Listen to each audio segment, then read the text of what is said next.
All right. Happy Father's Day. My kids asked if they could watch the show, and I tell them absolutely not, because we create garbage content that is not appropriate for children. However, I will then let them get this one, because today is Father's Day, and they did a great job. And I think we're going to get demonetized for this, but I don't care. It'll stay in, and we'll just take it. I got a medal today and a card. Greatest dad of all time, as you can see, best dad ever. Around. Greatest thing I've ever gotten before. This is my new bling. I will be wearing this at all times. It'll play music. I'll just keep it out here because it works good with the chest here. Hope all you fathers had a great day. Like a white Flavor Flav. What's that? Said like a white Flavor Flav. It's right. This is awesome. He was so stoked when he got this. He didn't care about. He's like, dude, I got you other cool stuff.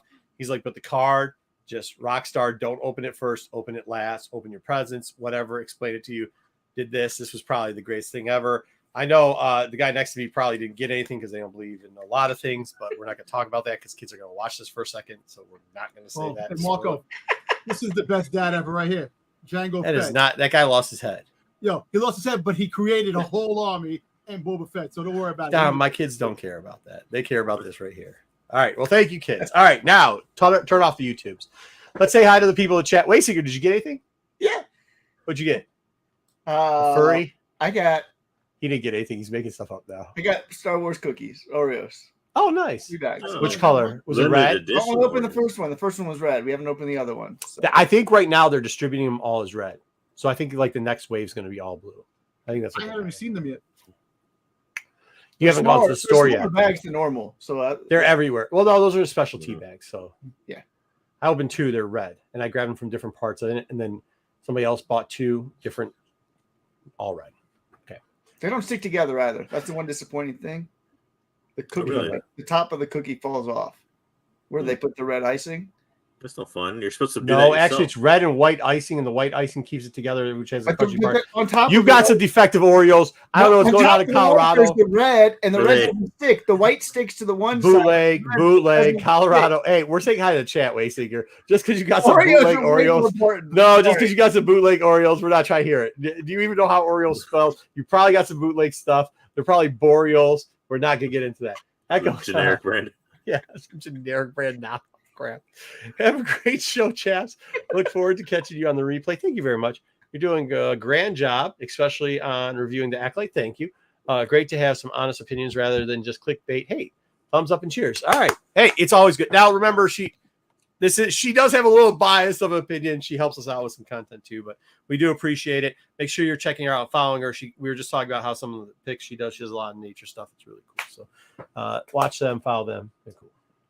Darth Rubin, happy Star Wars. And by the way, not mad about my comments about spilling tea in England either. I guess so. Reuben, happy Star Wars Father's Day Sunday. He's the reason we do reviews on Tuesday. I'm not quite sure if we're going to keep doing them because he's like the only guy there. Not kidding. Just kidding. 200 plus, I guess. But whatever. Looking forward to what's new in Star Wars and reviews on Acolyte. Thumbs up for the algorithm. Thank you. Wait, that's Ed's thing, Reuben. Stop stealing people's stuff. GTK Comics. Hi. Thumbs up. Thumbs up. Thank you. Tommy, we got it. Cheers, cheers. I've been, I spent half the day working, half the day at the lake, so I've been feeling good. GT, going back to Aliens Abduction because I missed the Aliens Abduction crazy. What? Remember he had like the Aliens Abduction instead of thumbs up high for a while there? I kind of missed the Alien Abduction. The emoji. Hey, Dom, great job on not, Dom, I appreciate you not interrupting comments when we're reading them from the chat. Wayseeker, on the other hand, man, bootleg Oreos really got you going today, huh? Vader Prime, have a great show, gents. Catch you on the flip side. Like and subscribe. Cheers. And yeah. Nice little callback. Ed saying hi for the algorithm. Thank you, Ed. Thanks for saying hi for the algorithm.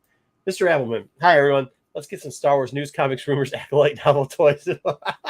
Dude, somebody actually read this. I was just like, I don't get it. Good job. Man. Let's see if that works. Read the description.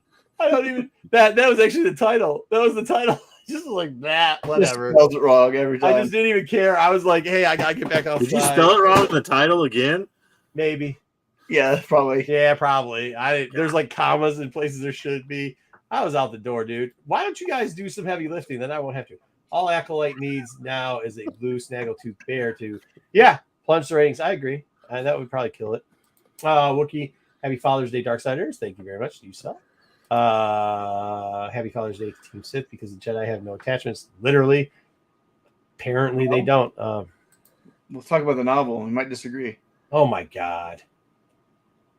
Ruben's checking the codes to see which one, but did he just open 2 reds also? I think he opened 2 reds, so who knows? If you're checking out barcodes, by the way, Ruben, you have a problem, brother. If you're checking out barcodes to tell which are the blue ones and which are the red ones, Jesus Christ. Totally believe it, though. Totally believe that he'd be the one know. person to do that. I will see.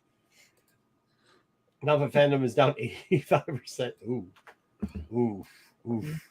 Eric, sorry I missed your call, dude. Been a busy week. Yeah, and they're thin. Yeah, they're see everybody else who's got the Orioles, no complaints. He's the only one who has complaints. I gotta find mine, man. Come on, I'm freaking looking for damn Oreos, man. I enjoy the thin Oreos. I actually like Oreo thins, the dark chocolate Oreo thins. Yeah, I like thins. They're the best. You freeze them. You put them in the freezer. Those things are damn awesome. Yeah, there's a reason why you can't find any Oreos. Somebody's letting you do that, or like, dude, that guy doesn't even deserve to eat Oreos. All right, next up, let's get into the news. All right, I'm gonna just give a preface. Marco put in a story in here that completely ruined news. It's not my fault. Yeah. No, it should be at the end. It should be at the end because it leads into the part. And so today, news is ruined, and it's all Marco's fault. So that's the preface. All right, getting into the news right here. Talk about how great Star Wars fans are and how smart they are. Star Wars fans review bombed the wrong Acolyte. They mistakenly review bombed a 2008 horror movie called The Acolyte. It was like a 60%, and now it's like a 4% like. They didn't even know. They didn't even know that. No, that's your people, bro. The wrong movie. Oh, listen, I love that. I love how the fandom is acting. It's not the fandom. Stop calling these trolls the fandom. How internet trolls are acting, fine, but don't call these people fandom. Most of them never watched a Star Wars movie in their life, dude. I know. You know, it's just the people out there that just want to click and do shit. Dude, there's no fucking way. Even if you're a casual fan, there's no fucking way you mistake this shit for a fucking horror movie in 2008. No way. Stop it, Dom. Stop trying to defend these fucking heathens. I'm not defending anybody. I'm just I was talking to Wave Seeker before the show started about funny stuff, man. Things that are crazy, and it just makes me laugh. I am laughing because it is just absurd, and it's just it's crazy, man. It's just how people are acting. But it is. It is a new low for me. I wasn't around during some of the other movies. Like I like Star Wars, but I didn't understand how crazy it was. This is a new low for me. No. Hold on. This isn't the stop. Can we stop that narrative wasting for me? But this isn't what it was for Star Wars. There's always been haters of anything. Get that. The internet has just propelled it. These obviously aren't people that know anything about Star Wars. If you do even the least bit, you're not screwing this up. If you even like the least bit about Star Wars, that you're following it the very least, you are not hitting a horror film up from 2008. I agree with you. Have you seen what that looks like? I'm guaranteeing. I've seen people come out of the woodworking that even if they're not Star Wars fans to make this all the time about the Acolyte. This is why these unemployed internet bums need to get jobs. We need to get all these queens a job. Like all these welfare queens, get them a job, keep them off the internet, cut their internet back, stop letting them do this. This is so stupid. If you see the box for the movie, the horror flick, it's a dude with sunglasses with a fucking t-shirt, a button-down shirt. Is that what it looks like? That's what I'm telling you. This is how dumb, just in general, how dumb these trolls are. This is how we need to send them to basic school and not in Florida where they burn books, like places that actually have books to teach them how to read and decipher. If you don't see a lightsaber and you see a dude with a shirt looking like this with this medal and a pair of these sunglasses on, hold on real quickly. If this is it, probably not the Star Wars show, bro. Probably not it. What are we doing? That brings me by the next episode. What? Which bot? Do you think that's Chinese bots? Do you think it's like it's got to be some type of bots too? Oh, it has to be. It has to be a bot farm. There can't be people in this wonderful country that are that stupid. There are. There's some, but not There that. are. BK. BK probably was one of the people who did it. BK. Yeah. I mean, BK was created. All of Florida. So whoever the donor was all too the can't people be in that Florida, bright. There's enough. Let's not underestimate the stupidity of the average internet user. So, yeah. True, there is Florida man. I forgot about Florida man. Yeah. So it can happen. That brought me to another interesting article I came across this week that basically said Acolyte isn't ruining Star Wars, that you are. And they brought up the point here is, oh, cool. You're on vacation? Awesome, dude. Enjoy your vacation. Why are you watching us? What's Disney going to do given how much hatred there? Will they push forward with Acolyte or not because of how much people hate it was what the article was asking? Does it come a point where Disney's like, it's just not worth it because all we hear all the time is hate? I'll feel this one. They do not give a shit. They're still making money. They're still making money. They do not care. If anything, it actually helps them. Yeah, it gets the name out there. Hold on. Let me be very clear about this comment right here. It says, some dude told me Star Wars is dead. He was quoting Marco to check Ollie's. No. Hold on. Ollie's, Star Wars ain't the only thing at Ollie's. It's not even the largest percentage of fucking things at Ollie's. Dude, go ask Marvel about Ollie's. Go ask DC about Ollie's. It ain't Star Wars for as much, because I've heard this comment. I don't know what's going on this week, but I heard this exact same comment. And that's what we're going to do. Some of our books we're going to review this week is specifically because I heard this comment too about this. Star Wars is dead. Nobody likes the comment. No comics. Nobody ever is going to buy the comics. Get out. I heard this comment somebody said to me today. They sent me a DM 3 days ago. Yeah. So we'll deal with that later. There's a YouTuber who does comics. Sometimes does it well, sometimes not. That did a whole Star Wars. Who's that? Dead. What's his name? Starts with Flaggle, whatever. I don't know what his name is. Somebody in chat will know. YouTube. What? Yeah, I don't know. I don't watch comic YouTube anymore. Yeah, somebody in chat will know. But he did a whole thing on probably somebody who bought wrong books. That's all I can say. You bought the wrong books. I don't know. Stop watching Pump and Dump channels, bro. Yeah, I'm just saying it's going around this right now, and people, just a clickbait. I get it. I'm gonna be very honest. That's because they all pee in it. I have my doubts on things here and there, but I've been very open in saying that I was wrong, that I am enjoying the Acolyte. Is it the greatest thing in the world? No. Is it the worst thing in the world? No. But it's something new and something different. Hold on. Can I address BK? You took it a little too far there. I'm laughing, but I shouldn't be. Slow it down just a little bit. Reel it back in, BK. Too far. Apologize. Go ahead. Sorry. Right. Sticks got it. Swaggle House. That guy. That guy watches this channel. He comments in our comments. This guy talking about clickbait's clickbait. Whatever. Hey, look. At the end that's of a the little day, ninja guy, right? He's a ninja. He's a ninja, right? No. Who's a ninja? Then maybe I got the wrong guy. You got the wrong guy named Swag or something. Comments. Okay. Look, at the end of the day, the stuff they're putting out, and all the videos you see about things is people trolling people. There's a bunch of trolling situations. Yeah, it's good clickbait. They're not gonna look. Disney may not really be on what we were talking about, but they're still putting out quality shit. You guys broke Dom. He's talking truth to fact. He's telling you guys to jump off the ledge. Break Dom. We fixed Dom. Oh, well, yeah, but yeah. Good job, Dom. Listen, at the end of the day, did I enjoy episode 3? It was a good episode. Was it fantastic? Was it like, oh my God? No, it wasn't. It was just the fact that it took us to a place where you had to know what was going on. It was JJ's favorite pastime, a flashback. So that's why they actually did it for JJ. They didn't do it for us. They did it for him. I knew it was coming. And there's going to be a second part to that flashback. I know. We're talking about it later, JJ. JJ had a question about wasting. Hey, hold on. This was out of pocket. JJ's first comment on our second watch was, well, Wayseeker was really wrong about a bunch of shit. I was like, he was wrong. I was wrong. I was. He's all like trying to reassure me last week. It won't be a flashback. It'll be about count down. I tried. I just thought maybe. Wait. I can go. I'm going to go the opposite direction later. So one more thing, really quick. Yeah, please. Before you put all the hate and all the stuff in this, watch it. Just finish watching it, and then you can make a judgment on it. Because I agree. This. Look at this, Dom. I have the hunch that it's going to be a great payoff, and we're going to be happy as Star Wars fans. maybe, but give it a chance. It's only 3 episodes in. Wait till the next couple episodes come out. Scott. He's all right, dude. Well, hey, Dom, give him a round of applause, ladies and gentlemen. Give him a round of applause. Full circle. We got to see it. All right. We got a little more Acolyte news coming up here. So I don't know who this artist is, but I guess it's the Grammy-winning artist, Victoria Monet. She will be doing an original song called "The Power of Two," and it will be an in-credit song at the end of the upcoming episode. So who's this? Do you know anybody know who this artist is? Which one? Victoria Monet. I know the painter Monet. That's all I know. R&B. Pointerism. R&B. What? I don't know.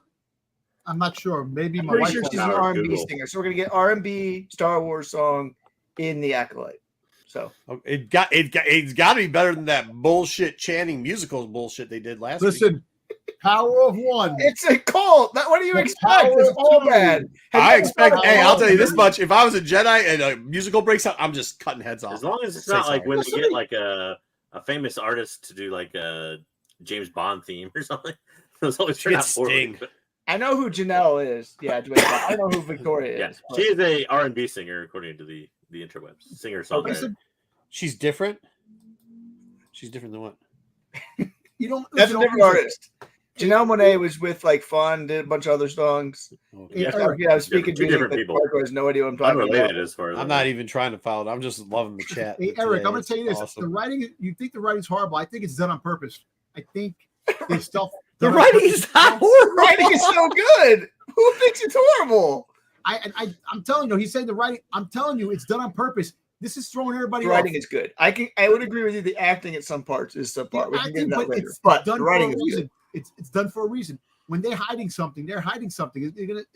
I'm just telling you, it's gonna pay off, man. Oh, I get what he's saying. He's saying they're covering up whatever the mystery is. That I understand what Dom. I'm speaking Dom lately. I understand. Okay, Dom, I get what you're saying. What you're saying isn't what you're saying is that there's a mystery. So if you think that's not making sense, what you're watching or what they're saying right now, that's only because they're covering up the mystery that's going to be revealed later, and it's going to be a great payoff. Dom, is that what you're saying? You're right. Thank you. There you go. I just got to drink 2 cases every day. Dave Filoni, with a couple interviews this week, coming out of hiding. He said this week that he's open to having some more mature Star Wars content moving forward, as long as it is also acceptable to others, i.e. compared Can he just shut up? Let somebody else get their roses. Has mature content in it, but also it can go over people's heads so that at least kids can at least enjoy it. So, are you in? This man? Dude, hey, what kid appreciates Seventh Samurai? Yes, Dave did. Dave did. Dude, can you just let Acolyte play out? He did the same shit during Andor when it started to get some accolades. He's got to fucking just stop. Just let the shit play out. You don't have anything to do with it. It's okay, buddy. Just go out there and try to make a better version of whatever you're doing over there with Mando and Ahsoka. Why don't you just have a retcon fight again where you destroy something like bringing Luke back in a deep fake so that we can all go, that sucked. I mean, just do that. Work on that. Keep working on the Skywalker saga. Let us enjoy the other stuff that's going on, please. Right? Yeah. Well, let's yep. Yeah. So we got more Dave news coming up. Dave Filoni provided an update also on Ahsoka season 2 and the upcoming movie. Season 2 will be more important for the Mando area, which we all knew was coming back. They're going to be talking about this new, Republic thing, or the new, Empire and how it forms under Thrawn. But here's the interesting thing that he did mention about the movie. He's only written the opening scene for the movie. That's it. That's how far along he is in the movie. Fucking movie's going to get canceled. When's this movie coming out?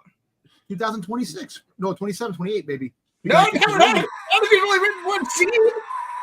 Well, listen, the Ray movie's going to come out first.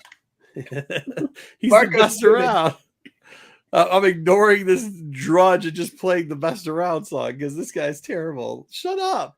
This is exactly what he does. I mean, can somebody just give him, why should somebody give him a red and blue Oreo and a glass of milk and tell him, I'll give him the whatever play on leaf was growing on that tree. God, Jesus. But no way, Dom. This movie's not coming out before 30. Yeah, we do, John. We all play this. Well, listen. Yeah. Look, I carried Marco yesterday.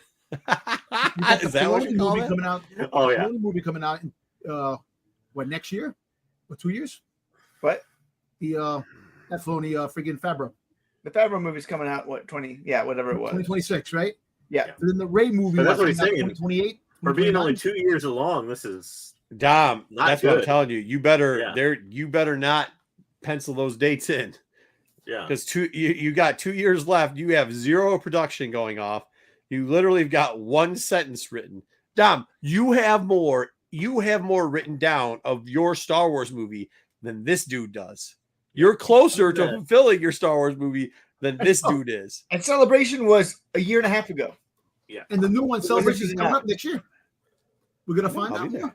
Yeah. So I'm just saying, this is not a good thing that he's only written one scene. So he made it seem like a good thing. I've already written the opening scene for it. But I'm like, it's been a year and a half. You need to write more than it. Just your principal filming usually takes like 6 to 8 months for a feature-length film. Scott, give it to him. Dwayne got it. This is what he's got written so far. A long time ago. Holy shit. Ring the bell. Dwayne Scott, there you go, my man. Yeah, I know he has one thing going on. He has one the opening scene, but the fact is that he has Ahsoka season 2 going. He's also everything goes through him with all the other shows. So I don't know, man. Maybe he is a little backed up, but you shouldn't. But he can't get this movie done. I get The that. movie's not gonna get done. He's just not going to get done. soon. Well, I think we kind of came to this conclusion a little bit ago that Dave's more of like a big idea person, and when it comes, this is his first movie, so it comes right. I wouldn't be surprised if they brought in a cleanup crew to write this film. I think they're going to have to. They have to. And you know, Thank God. He's written plenty in his career. He's never written a feature-length film. He's never gone through the production of a feature-length film. They're gonna have to bring in people. You know to what get this though? done. And I'll be honest. This is they're probably gonna have to do what they had to do for Lucas through the original trilogy. Yeah, that's kind of what I was bring in everybody. Like bring in the writers, bring in the directors, bring in the producers, bring in the assistants. Just put his name on it and call it a day, and have them have the other people do the majority of it, and just rock and roll. Yeah, you're right. Look, it all depends on how fast season 2 of Ahsoka comes out, because was season 2 supposed to lead into the movie, or is it supposed to lead? We don't know. He doesn't don't know. know. He's got one sentence done, Dom. And then season 4 of the movie. It could. Who knows? But then again, how many things storyboards did he have for season 2 of Ahsoka? Then is that anything done on Ahsoka either? We don't know. We don't know. Yeah, we don't know. Heard what's going on. It'll be interesting to see how What's up, long buddy? it takes. Emmy awarding Ghost Young Rider. Jedi Ghost Rider. Adventures season 2 Shut up. confirmed and is arriving in early August. With Oh, they more still haven't had episodes- season 2 yet? with more episodes coming in early Bro, August. bro. Hey, Wayseeker, We no got joke. another 20 No joke. some No joke. episodes of Nubs No joke. coming your way. No joke. I'm Ready? all in. Ready? Kids were, I was like, hey, why don't we give this a try? They're like, yeah, sure, Dad, we'll give it another try. Turn it on 2 minutes later. They're like, we'd rather watch the Bad Batch, and it wasn't good. So they wanted me to switch it over to the Bad Batch after they said it wasn't good. I Didn't don't watch care. even 2 seconds of this. Your kids don't understand good. They're like, this is TV. terrible, Dad. The boy turned goes, this is terrible, Dad. I was like, damn. Holy No. shit. Nubs. Who is this Nubs- targeting? Please tell me who this is target market. The target. It's for 3 to 5 year olds. That's the target. People. Yeah, people enamored by blue teddy It's bears. preschool. Preschool's the target. 3 to 5. All right, Your I'll kids are ask not the 3 to 5. preschooler, but I don't think that's true. I'm ready. I want more Nubs. Because you're in preschool, I guess. I guess so. Yes. My intelligence is a preschool age. That's all right. Yeah, stop the madness, dude. So Where is this? Stop the madness. It's just we're done. At one point, our chat was full of pictures of overflowing Nubs. Actually, the other characters sell pretty good, but Nubs overflowing everywhere, not selling. We just had to say stop posting shelves full of Nubs that nobody's buying. I really do think Kai is going to be the important one of the group. I really think Kai is going to go forward as the Padawan. They have Bell in this. Why would you say Kai? What? Nobody Well, cares Bell's about only Kai. been in 1 episode. Bell's been in 2. Right. There's 2 episodes, whatever. 3 episodes now. Whatever. It's not the principal character, is my point. But Kai's going to be his Padawan in the future. That's what I think is going to be the important one. But I will forever. Well, I will ever go. Hold on. Yeah, Pause. Pause. Marco's going to have support out for preschoolers. Pause. I do a lot of charity work, mainly with youths. I'm talking about that preschool to first grade level. I'll ask opinion of them if anybody watches this show. I'm not going to go just random. He's going to pull up with his van. He's going to pull up with his clipboard. Stop. Here's a piece of candy. Come on, kid. Yeah, see? Grandson said, put Spider-Man back, or Spidey back on. Spidey Tails. There we go. Anyway, we got more Nubs news coming out here. To get you ready for season 2, they released 4 Nubs short videos this week on Disney Kids to promote the upcoming season. They look just like this art. So Nubs Nation. Yeah, something that absolutely nobody watches Disney Kids. On Disney. Does anybody even know where Disney Kids is? Nobody knows what that is. Did he decapitate that droid to wear it as a hat, or is that just a? No, that's the way the droid. Wearing it. Yeah. So Disney Kids on YouTube right there. He's turning to the dark side. This guy. John, I don't think Marco understands what preschool is either. That's okay. I said preschool to first grade. So we're talking preschool, kindergarten, first graders. That grouping. Because right now schools. I know. No. Because right now they're transitioning. Marco has watched all of these shorts already. He said 6-year-olds, 5 and 6-year-olds are going into first grade. What do you want? I know you've watched these shorts. How good were they? I don't even know where Disney Kids is located, and I get 6,000 cable channels. I have every service. Where the hell is Disney Kids? It's a YouTube channel. YouTube. You want to get excited? I'll tell you this. Nubs is going to be showing up pretty soon in the Acolyte. Wave Seeker's going to lose it. Tom, keep moving forward. Please. A special 25th anniversary Lego magazine's coming to Europe for our European friends in July. Hey, there you go. It's gonna be there's gonna be multiple 10 boxes, which are kind of random in the magazine. Every magazine is also going to come with a Vader minifig, which is unique, and a Vader card. And so, wait, so it's going to be multiple random boxes. That means it'll be different tins. Yep, there are going to be multiple different tins in the packages, and so you don't know which one you get. But they're going to have a series of Vader tins to celebrate the 25th anniversary of Lego Magazine. So they steal all of our Star Wars artifacts, and we instead of throwing tea in the water, we end up rewarding them by giving them sweet chases. They get all this cool stuff. Yeah. The funny thing is they've done this for decades with comics and magazines and stuff in the UK. Yep. So even the old what was Judge Dredd in? Can't remember. Was it 2089? Yeah. They even would give you like pins and badges and stuff with those. Yeah. So pick this one up. This one comes out in July. It's gonna be a special edition one or whatever. So Star Wars Outlaws, it was revealed this week. The game comes out in August for those. Ooh, 30 hours? That's a lot. 30 hours to complete, but if you want to do all the content, you should plan for 60 hours. So 30 hours I think is pretty low for an open world MMORPG. Yeah. I think people were pretty upset that number is so low. Yeah, but that's just for the first run, right? They're going to do the expansions. They're going to have expansions, all that. So they're going to add new content, yes. But 30 hours is still pretty on the low. Yeah. Yeah. So, how much is it? $780. Oh shit! And then the deluxe is like 110, and then yeah, I guess that is a lot.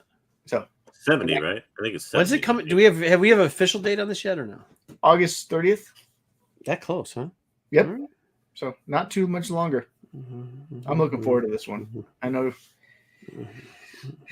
JJ's a little mad about their pricing issues and some other stuff, but you'll still get it, JJ. You don't have a choice. Star Wars. You're not going to be able to play, Ruben? Well. Is this PlayStation only? No, PlayStation, Xbox, PC. I think you think because it's so long, he's not going to be able to. And it's the new, but it isn't only off the new ones. It doesn't adapt to the older versions, right? Correct. Yeah, well, then. You'll get it. Eventually. Yeah. Atomic Mass Games this week said goodbye. We are closing down and we are stopping with our figure game. So X-Wing, which has been around forever. Game has been around for, 12, 15 years, somewhere between that, and Armada, which I think came out in 2016, both of these are ending, and so it'll be interesting to see what takes over. Shatterpoint, probably. Yeah, but something else will take over after. So these are going to stop collecting dust at game stores or what? I mean, X-Wing was super popular. X-Wing was actually, X-Wing was pretty widely played for a while, but not for a while now. Right? Pandemic kind of really ruined it. Yeah, when they all closed. So I think that was the end of that one. But they're both. Was this Asmodee company? These were Asmodee companies, correct. So I wonder if this is connected at all to Asmodee issues. So I don't know. Appear to be. Yep. Hey, nobody has a PS6, Ruben. Yeah, nobody has PS6. It's PS6. Yeah. About 5 years from now, somebody. So he's gonna play because he's got the PS5. Then I guess. Yeah. And then Marco trolling news here this week calls out because Matina got called out this week by Adi Granov for using AI generated comic covers. Yeah, I mean, look, dude, you should be doing it, but we all this was the first big one that we all knew, and he did it, and we still love it anyways, right? Like, you shouldn't use AI, but this is kind of a combo with the hate situation. So people are bringing this back up again. We know it. We know that Matina does it. I don't think any of us don't know that he does it, but it's not new news. Like, I just saw something come out the other day. Somebody's like, "Hey, look, they're redoing the girlfriend comic again. It's big news. The ex-girlfriend comic again. Oh, everybody's saying Star Wars comics don't sell. This is going to be one of our featured comics. You can hate it all you want. You can dislike it all you want. But when you look at the price of what this is still selling for post-pandemic, I think you're going to have a different opinion. And yes, it sucks. They shouldn't be scanning it. But I will tell you that homages aren't much different than what he did for this. So there you go. All right. Typo. What? Oh, he said typo. BK. Look at BK. Yeah. Oh, jeez. Oh, I forgot to do that. Good setup. I'm sorry, dude. My bad. That was a great setup. Thrawn would just be such a bad sexual lover. All right, so that's going to lead into our comic section after the news, after we do the books that we're going to lay. That is the week in Star Wars. All right, cool. That's the week in Star Wars. There we go. I guess nobody else wanted to touch the AI situation. Good job, guys. Way to create content. Way to add something in 5 minutes before the show. I don't know. Segment.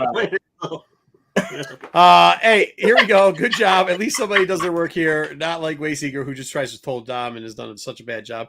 You're the one that ruined news. Here we go. Vader 125, regular Vader. If you guys don't have your fingertips on the heartbeat of Star Wars content, I can't help you. This is stupid. They give him the staff back to. First off, he gets a giant, the largest Kyber crystal that we could possibly see. And by the way, it's the blood Kyber crystal, which also doesn't make any sense. And they're like, "Oh well, you better watch out because the acolytes are going to attack Vader with this eyeball thing." And the robot even's like, "Yo, dude, Vader's just going to whoop his ass." By the way, can we kill all these people because we don't need them anymore? And Vader's like, let's crush one of those things. Didn't he already crush one of those things in a previous comic anyways? Yes. Yeah. And then all these people are like, "Wait, you're going to kill us? Why don't we kill you?" And they're like, "You can't kill him." And then Vader has this flashback. He's like, "Oh yeah, the Emperor wants me to kill people." Yeah, we get it.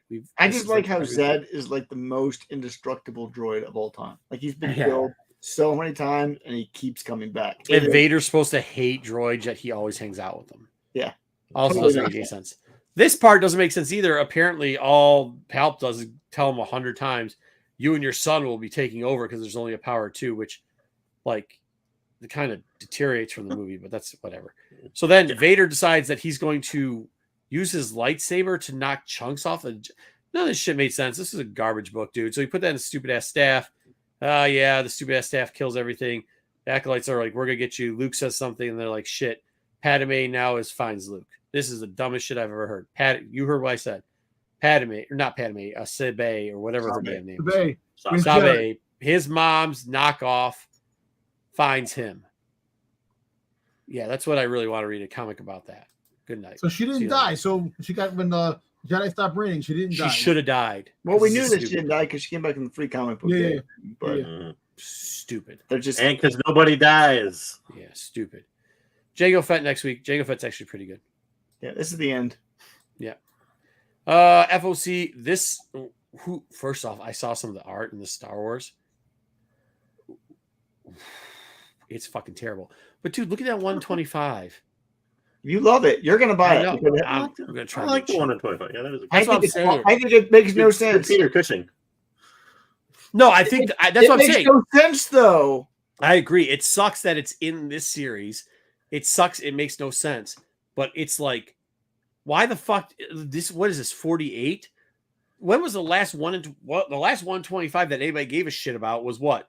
38 when they did the Sith guy on it. Yeah. It was only because it was a 42. Sith guy. 42. And before that, I don't think there was a fucking. I don't think in this whole set, all 50, anybody gave a shit about any of the one. Well, before that was the man one. Did the crazy Tarkin loyalist officer die? I don't remember the lady. I can't remember her name now. So, but she was like mainline Star Wars. Remember, like way back when this run started. I think she's still alive. I do too. I wonder if she's coming back. Maybe. I don't know. Who cares? The cover's dope though. Well, I'm saying that would be the reason for Tarkin on the cover. It's a cool cover.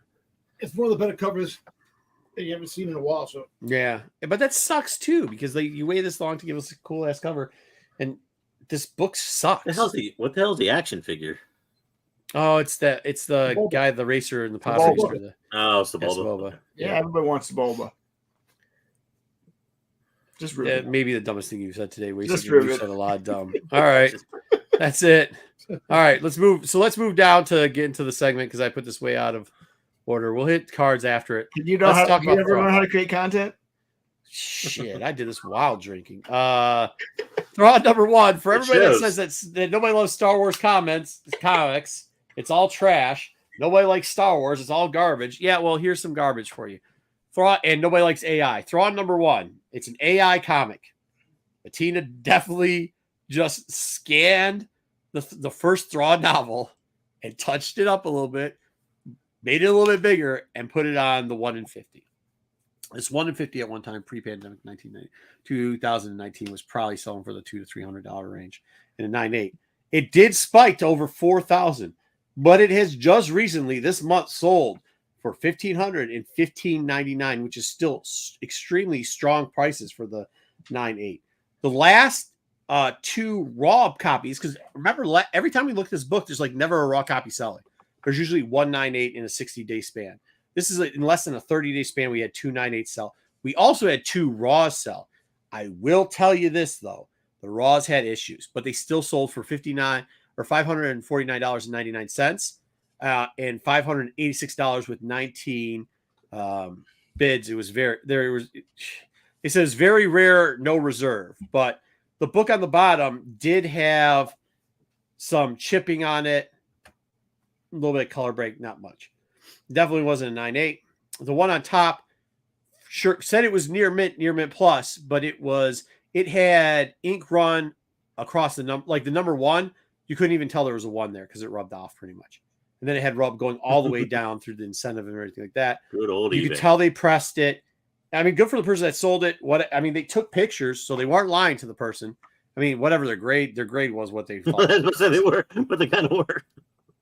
Yeah, I mean, whatever their grading process was, it definitely was objective or subjective. They fucking were. It wasn't. I mean, in my opinion, it wasn't a 9.8. But what do I fucking know? I got the book in a 9.8, and I graded it. But then it had a bunch of spine ticks and stuff. It had like 4 spine ticks. It had 3 to 6 like ink run things on it. And that book still sold for $549.99. I think that was the beginning of this month. So for those people that are saying Star Wars, nobody likes it and nobody can sell Star Wars, nobody can buy Star Wars, you probably were just buying the wrong fucking books. Should have listened. All right, next up. Everybody hates this book. I don't hate this book. I think it is ugly awesome. Pete particularly thinks this is the grossest book of all time. However, Star Wars Thrawn number 2. Star Wars Thrawn number 2 did have a sale this month. For raw, it was $85. Now, paid $80 too. That's what I'm telling you. Somebody paid $85 for this book. Now, is this a book that's worth $85? No. Should you buy this book for $85? No. But somebody thought it was good enough for $85. Huh? Give me 60 for mine. I'll take it. I bought this for $2.50. One copy. I got 2 copies of it. The other one I think I bought for $6. I bought it when it first came out too. Oh, I waited till it went on discount. Nobody was buying when these first came out. Nobody was buying them. I left them till the store would discount them, dude. There's nothing in this book. I mean, if you want to buy it for ratio, fine. But people like to collect the whole set, dude. I get that. All right, Star Wars number 3. I only did books that sold, so this book I was actually surprised because I'm still surprised at how much this book sells for. No raw copies sold because they're priced over what a 9.8 is at this point, pretty much. A 9.8 sold for $4.50 in the last 30 days. It's the only one that did. I don't want to list all the other sales. The other sales were around this price anyways. This is first price. She's on the cover, so it's got to be first price. She's dead. She's never coming back. Hey, I mean, JJ says nobody dies. No, JJ does say nobody dies. That's not saying never coming back, but you didn't actually see her die in Rebels. You didn't see it. Actually, you just saw her blow up. You just saw the whole thing blow up. You're right. No, Tarkin actually escaped the Death Star. Oh yeah, just wait till Tarkin comes back. I'll lose my shit. But here you go. One of these sold for $4.50. I'm really just thinking about selling off my seconds on all these books because, like, I just can't believe how much these books are selling for. I'm not saying price shouldn't be $100 book in a 9.8, $120 book in a 9.8. I'm not saying that. But still at $4.50, a couple years after the pandemic, you just don't buy the right books then because. So how much is this raw? If you think if it's $4.50 for the. Well, they're asking like $300 for it raw, which is way too fucking high. Shit, I'll sell you mine. I got mine for $200 right now. I don't want that. I bought this for under $20. I have 2 copies. I don't want it for that, dude. Artist on this one helps a little bit too. Yeah, the artist does. It's Raza. Yeah. I mean, honestly, you think what I think it should be as a raw? Probably a raw. It should be $45.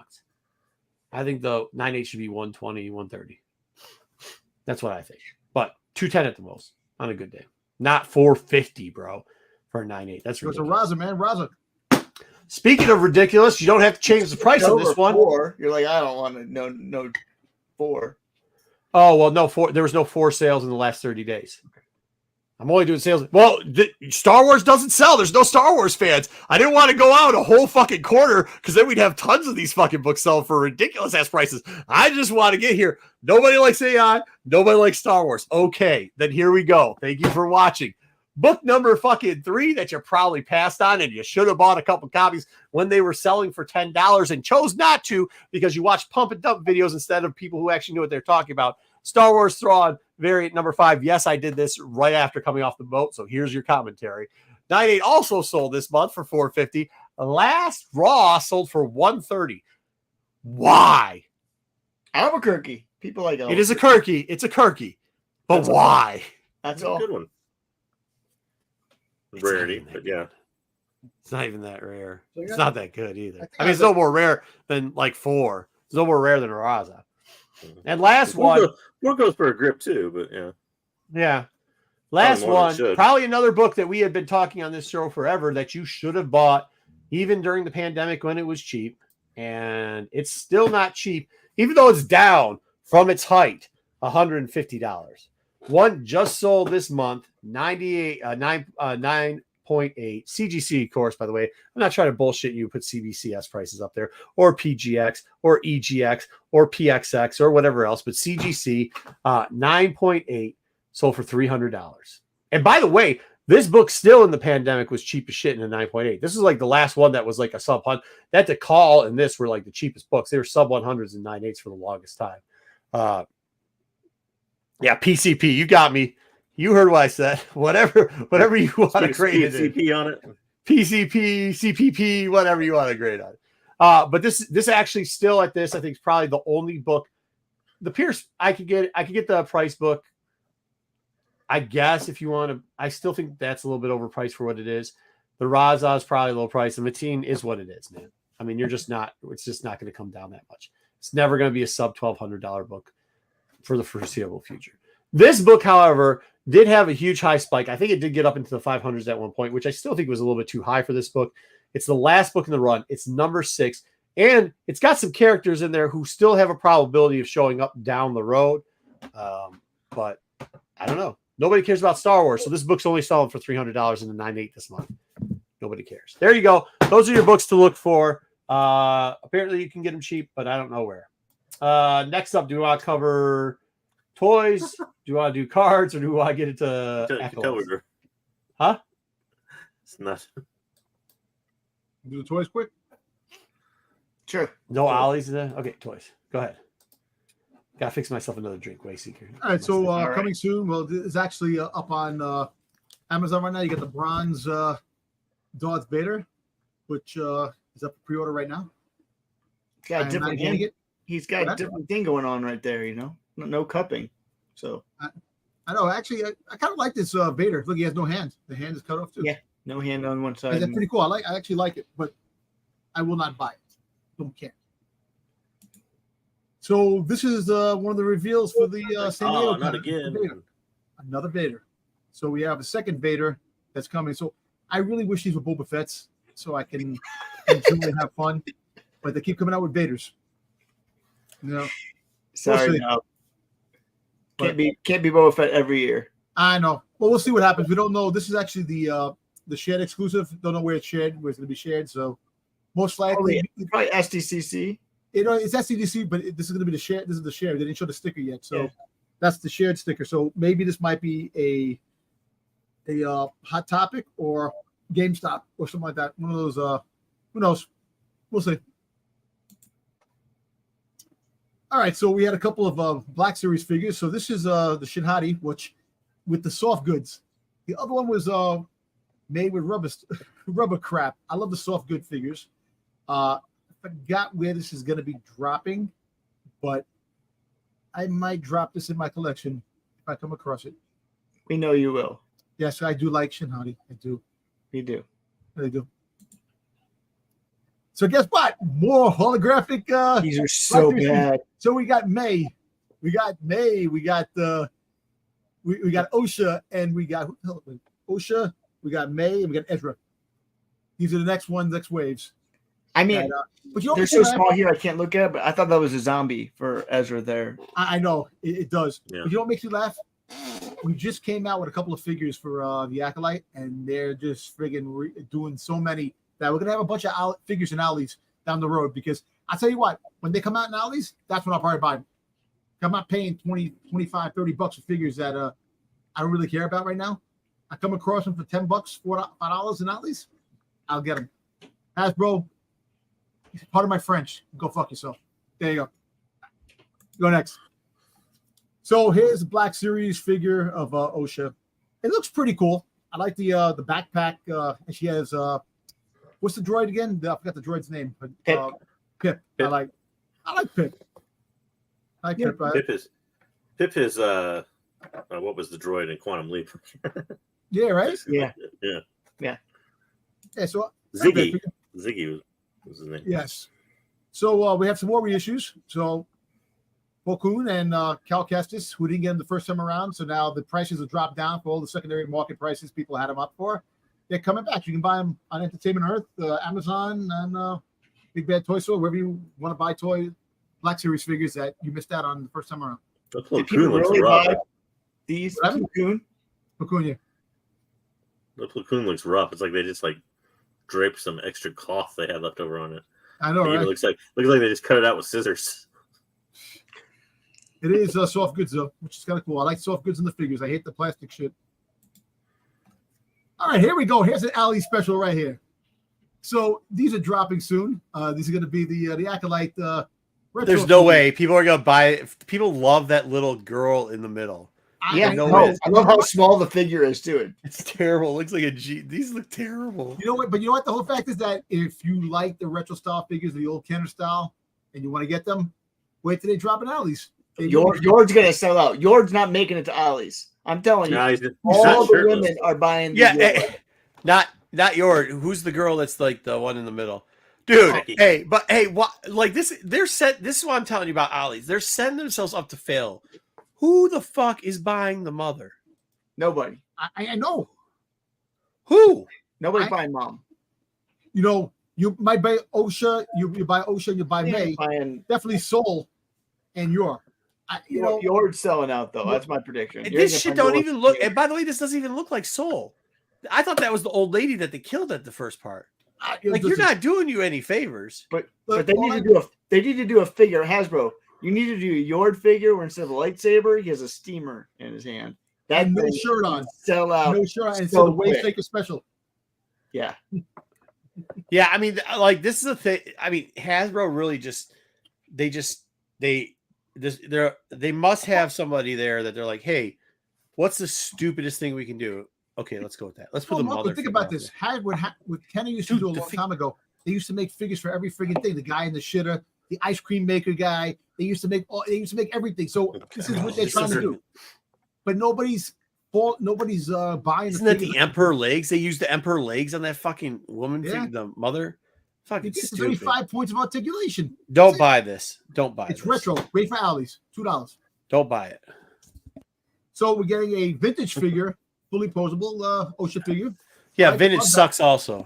I know the card back, but another Ali special. I'm sorry, all these toys are Ali specials.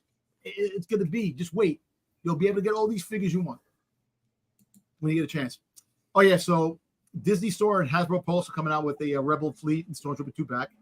I believe this is the 6-inch figures, the Black Series. For the micro Squadron, they're coming out with the Sith Infiltrator, the Maul's ship, which is kind of cool. Only at Target, episode 1. So we're getting some more mini bust. We're getting the animated Cad Bane mini bust. Sure. If they made the hat big enough. The Gentle Giant, which I actually like this one compared to the Book of Boba Fett. But Book of Boba Fett's kind of cool because I like him in live action too. So I like Cad Bane. But I like the Clone Wars cartoon version. So a couple of sketches of ones that are coming out. You know, good. New Gunray. Yeah. You getting those? You getting Prune Face? Why? Nobody's buying these? People collect these mini busts, man. People don't always might collect them, but nobody collects these. I wonder what Star Wars collectors walks into another Star Wars collector's house and be like, oh wow, you got the Newt Gunray bust. Like, when does that happen? Ever? No, I'm really looking forward to Prune Face. That's who I want. Yeah. Congratulations, you must truly be a fan. People love these little mini busts, man. They're nice, so you put them on a nice shelf and you have them all up on the shelf. I don't know. People collect everything. Yeah, nothing says loser like that. Wow. These are worse. Holy fuck. Yeah, I'm not getting laid is what this says. This isn't real. This is it says final product may vary, so don't worry about it. This is just this is artwork. So we might not be getting all of these. We might be getting 1 out of the 4 that they just dropped. So we're gonna see. But actually, the doctor. Dude, come on, dude. Hey, I know they won't say it because they're too nice, but our female fans, if they walked into somebody's house and any of these were in there, they would think serial killer walk back. They won't say that. I know they're too nice for that, but come on, dude. Like, you can't. That guy.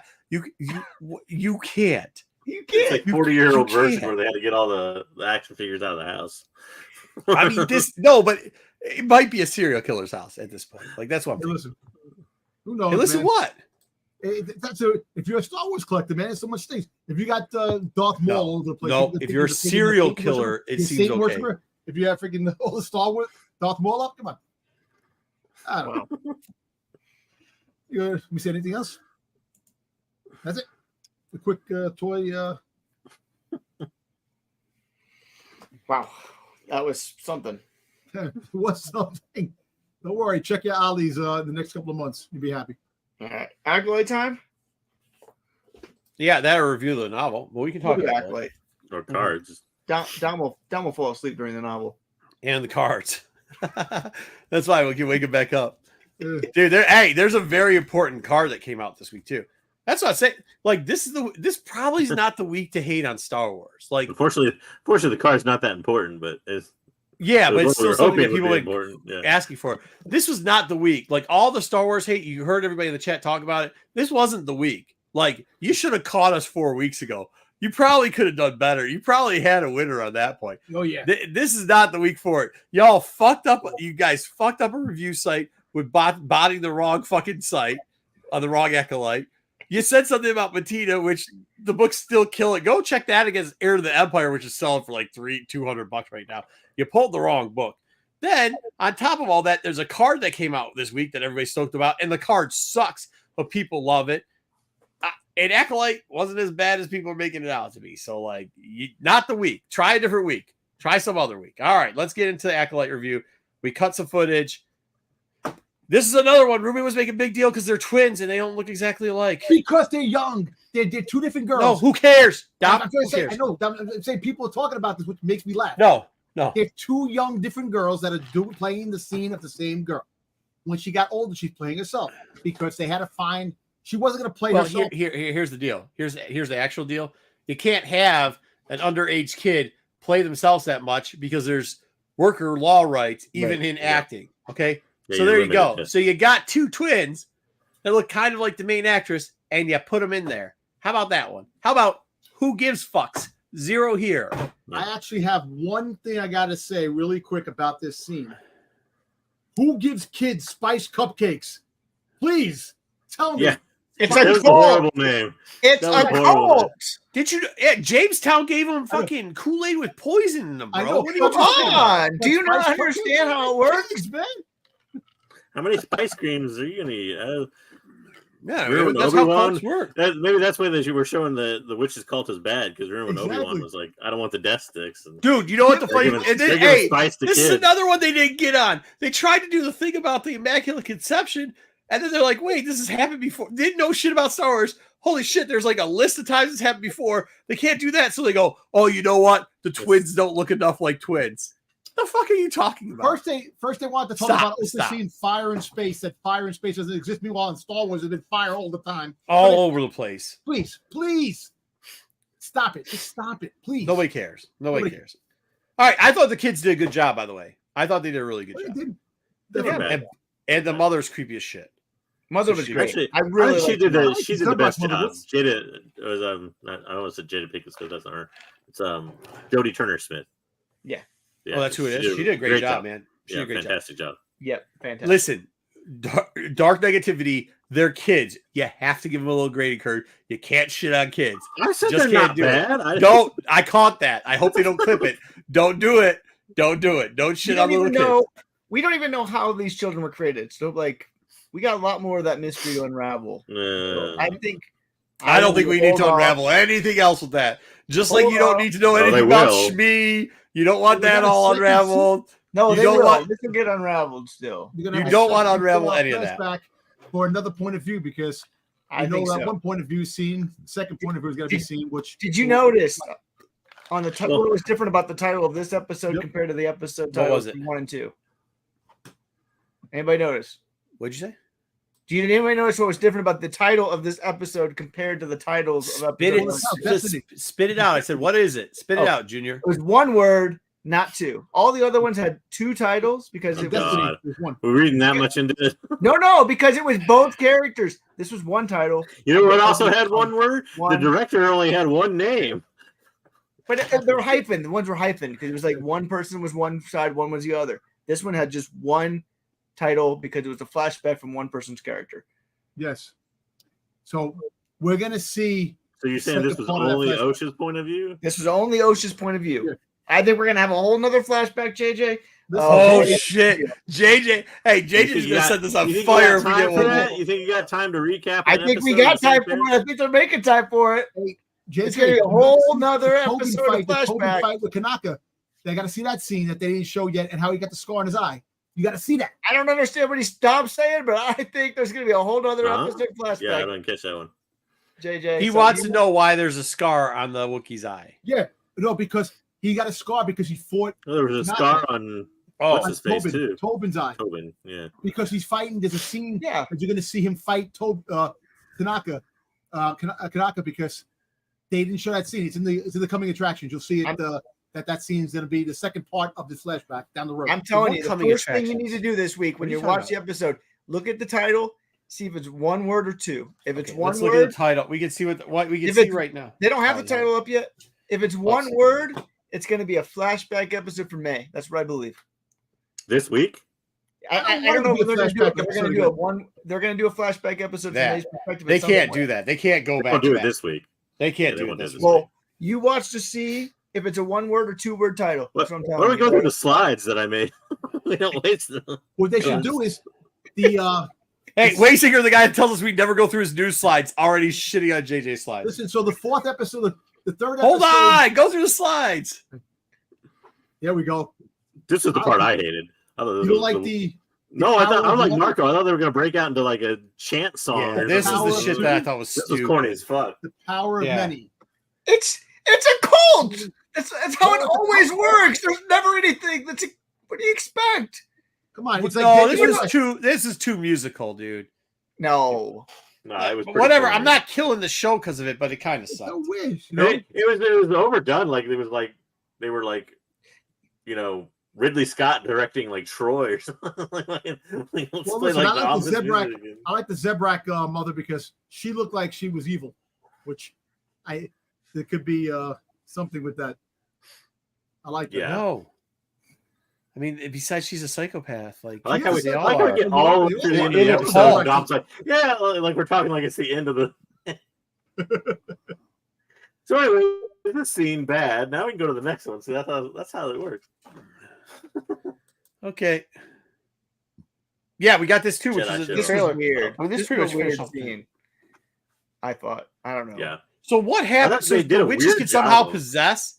Why did she try to possess somebody else too? Why did she possess? I the thought it weird was thing? kind of like, I don't think it was possession. It seemed more like it was like some kind of weird like mind stasis. Like she just kind of like blanked his The mind. dark side. Yeah. Yeah, it could be. Did you say blaming some her. consider their arts dark or something like that? Yeah. There was some dialogue in the campy Culture witch scene core. that revealed a lot, but You know, it's just a weird feeling. You see, Tobin felt very uncomfortable, man, at the whole time. Even getting in it, he felt uncomfortable. So, because Well, I'm telling you, I mean, I don't know if they're in the slides, but it sure Did looked you- like Tobin had something wrong with him afterwards. So You we'll know, see. I they think just, that he was. he did just walk into a took- witch's cult. Like, for the Look, first I time. got a Yeah. feeling because they got to him because I think he was more open and afraid than the other Jedi's that got in there. He was. to me, more- though, I think you're reading too much into it. I think they randomly picked Yeah. somebody that's not important. I don't know. Yeah, I think to me too. This is where it's kind of started to go a little bit sideways. Was the witches scene and then this scene, and you had this. I had this weird feeling that they were too. They're like at the beginning of the episode, they talk about how they've never been outside the fortress hardly. They've never been off planet. Somehow they know what Jedi is. And she's like, oh, look how they wear their sabers. Wait, I thought How they did she came know? from. No, they hold were on. off planet. They came from somewhere. Yeah, they else. came from off planet. They've been hiding. Not on the this planet. kids. Not the kids. Oh, not the kids. I'm Yeah. talking about the well- kids specifically. And the Oh, kids, okay. You even didn't say the Ocean kids. says, You just said. look go at how they wear their robes and how they wear their sabers. How does she know what the fuck a saber is? It's the first time Maybe I've she seen it. because maybe she can remember you could see that there's other No, ways of- no. It's, Are we that- reading too? when Hey, you say it's a TV rough show. writing, I don't that's care. bad writing. It's It's a TV show. I don't care that much about it. Yeah, I didn't. That doesn't bug me. I just thought Indara here was too Anastasia. kind of. I don't know. It was too forced with her. That was the. They did a weird job was- of- they did a weird My, job of trying to make them all look younger, and then they have an entirely different Tobin who like looks too young almost.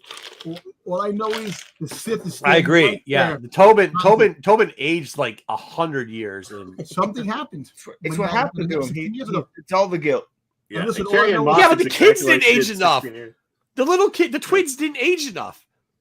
Yeah, The for twins 16 didn't age years. enough. Well, something Yeah. bad happened for Tobin to age like that, and for freaking Kanaka to freaking go off. No, planet. that's just again. You gotta go. You can't always say something is explanation of the story, Dom. That could just be bad casting, bad directing, where they Well, don't maybe. It notice. could this be, but thing. you know what?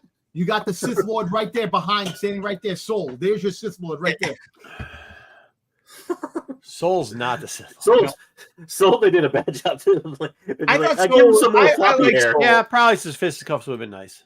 I like Soul in this one. I disagree with that one, but Yeah. Indara. I like this next. If you he's go to too the next trusting. slide, I like the next He's scene. too That is true. They did say we're going to test your kid no matter what you say.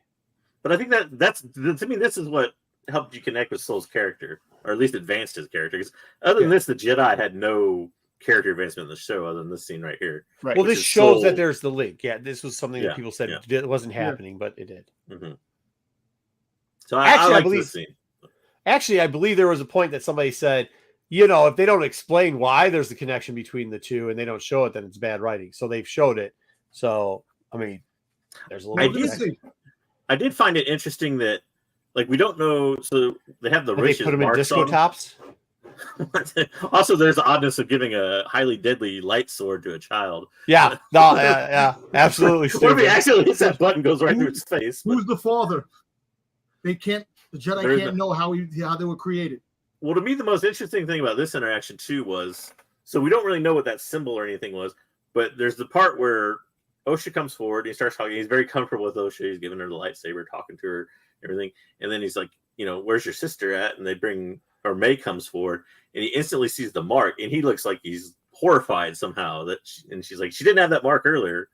And like, I don't know if he's horrified because he thinks they like branded her, or if he's horrified because like he thinks it signifies some kind of evil in her or something. Okay, so here's the thing. If you go back to when he was stalking two little children, very questionable, pause, very questionable, not like real life, but in the show.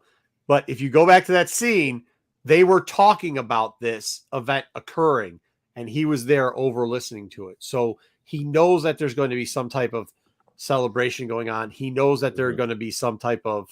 He was creeping behind the tree. Well, that's why they're really there. I get that, but like he seemed really taken aback by seeing the mark.